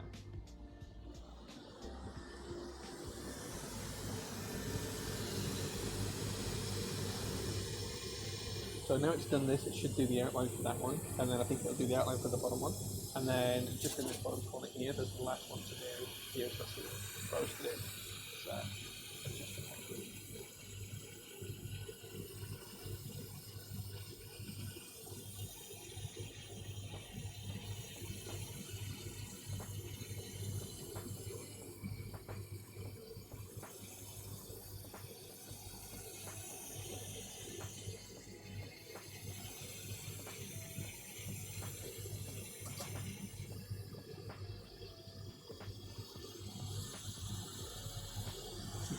Place. Yes, it's almost done now. It's almost there.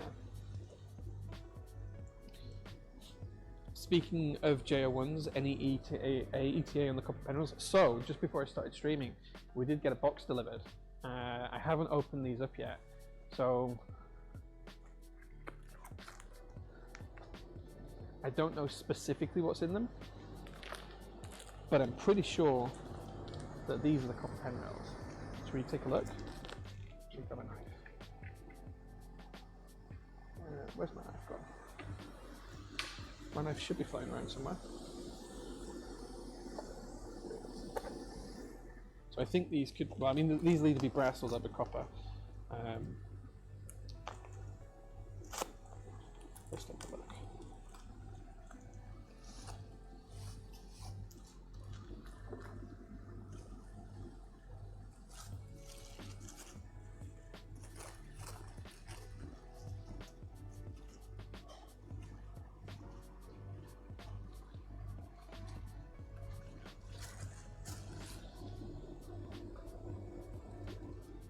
So these would be the copper JR1 pen rails. There is a few that are owed to people, but there'll be a very, very small, very, very limited number of them put in stock. So watch out for that, guys.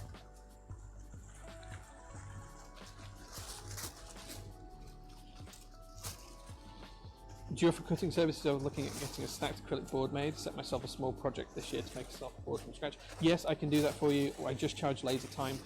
In terms of the acrylic, what I do, JQ, is rather than source it for you, I'll put you in touch with my supplier.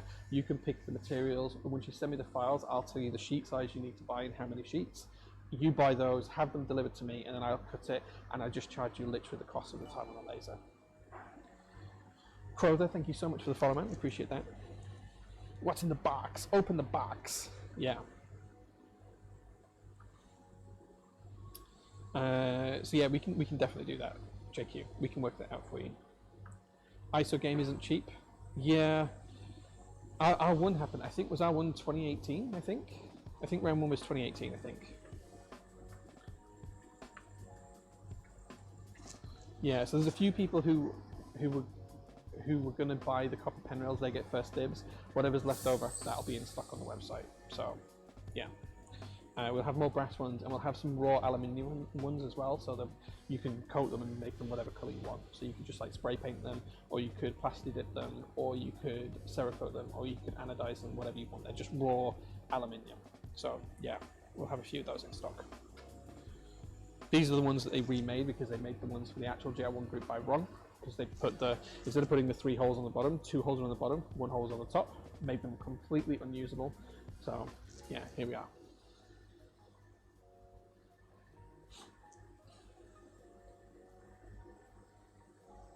You're in for copper if you can get one. Yeah, there's a few people who I promised first dibs to, so as soon as they've had the pick, then whatever's left will be up for sale on the website. They're not cheap though, because I only had like a small number of them made. They're going to be eye-wateringly expensive. Like, they're not going to be cheap. I don't know the exact price yet, but I think like cost to me was like 75 quid a pen rail or something, so they're probably going to be a little bit more than that. Yeah, they were not cheap. They were not cheap. I think it was like just over $1,000, sorry, for 15 of them, something like that. That was the kind of price. Andromeda, thank you for coming back. Welcome back. We're almost there with the laser cutter. Almost there. Just doing the second to last plate. So once it finishes this lube station, it's got one more to do, which is on the right bottom corner. It's got a couple of rows to do, and then it'll do the outline, and then it's done, and it's all 8 done. You can see this is why we have to charge so much for them, because like it takes so long to cut them. And then people say that like £12, £15 is too expensive for a lube station, but it's literally because of the amount of time it takes to produce them. Like 2 hours just to produce 8 lube stations. That's kind of why the pricing comes from. And like a sheet of acrylic isn't cheap. Like we use cast acrylic, and we recommend that if you do use this for making stuff, that you use cast acrylic as well. And cast acrylic is not cheap. It's really expensive. Like for the amount of work that goes into it, King Alera, like it's like less than cost. When you're working out the time to design it, the time to actually test it and produce it, the time to source the materials, to calibrate the laser, to get the files to work correctly, plus the cutting time, plus the supervision time. Like we sell these at a loss, like a huge loss.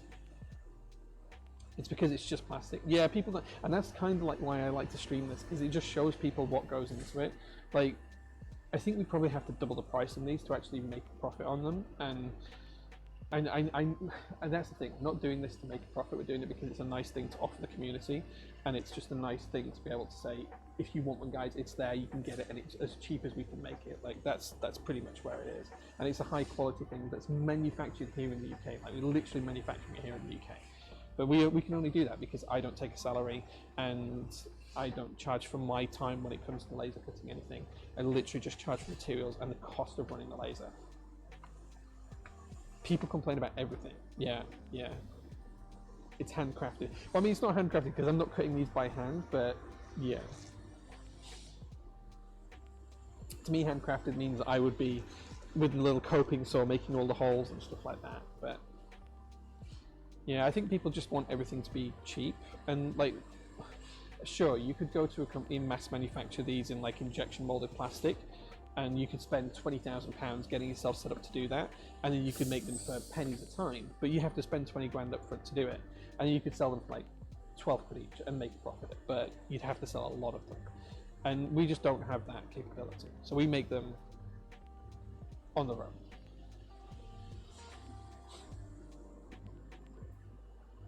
It's the big China effect. Yeah, it is. It is, where like the cost of labor is so small compared to the cost of labor here.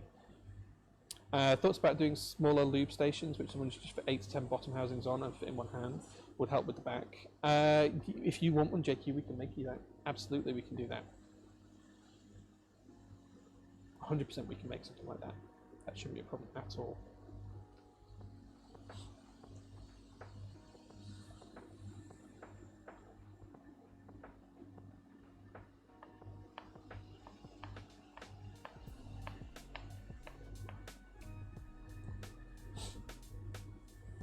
You'd rather spend extra and support a UK vendor manufacturer. Thank you, I appreciate it. I appreciate it. Like, we do work hard to make sure that these are really nice, and they are nice for the money. These are really, really good. Sure, you can get better products out there, but for the cost, these are really nice. They're just really nice little bits of kit. Okay, I think it's just going to do the outline now, is that right? I don't think you guys can see because of the, yeah, it's just doing the outline now. Let me show you guys close how this works, because it's cool when you see it from a different angle. Let me show you guys how this works.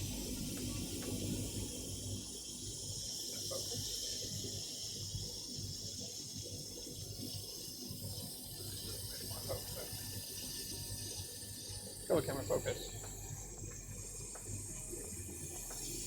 Okay, I was going to try and show you this at close. It's kind of cool, but it doesn't want to focus. But you can kind of see that it's just taking its time, but it cuts really nice and smoothly.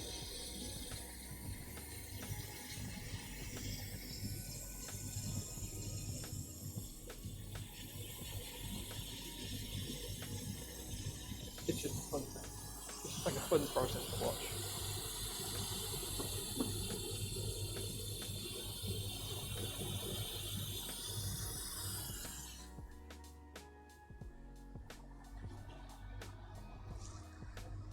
Yeah, I don't know why it wasn't focusing the camera. Usually it does focus quite well, but it didn't want to, probably because of the movement.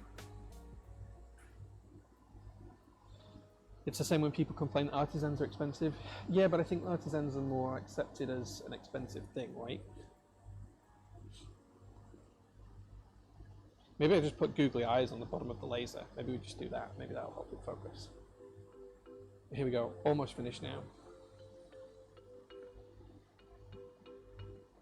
And then we just have a stack of post-processing work to do tomorrow or Friday, and then these will be in the store from next week. But we could absolutely, let's just jump into Lightburn, and I'll show you what we could do for the smaller ones, JQ. So what we could do for the smaller ones, if I just edit away.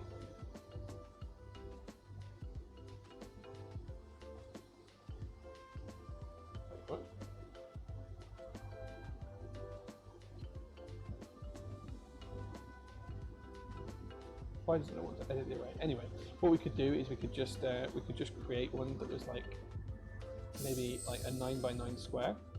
And just do that area like a 9x9 square and create one that was just like that. So let me show you, just like that sort of size. We could just do that. That could be quite cool.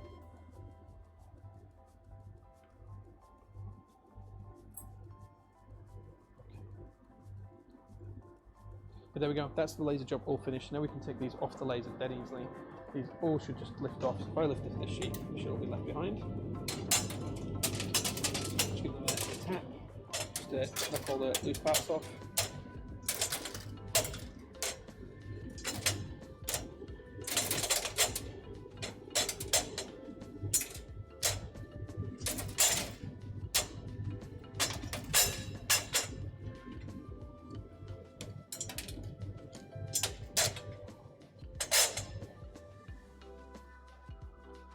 And there we go. We now have a stack of loop stations. They just need a little bit of post-processing work to do. There we go.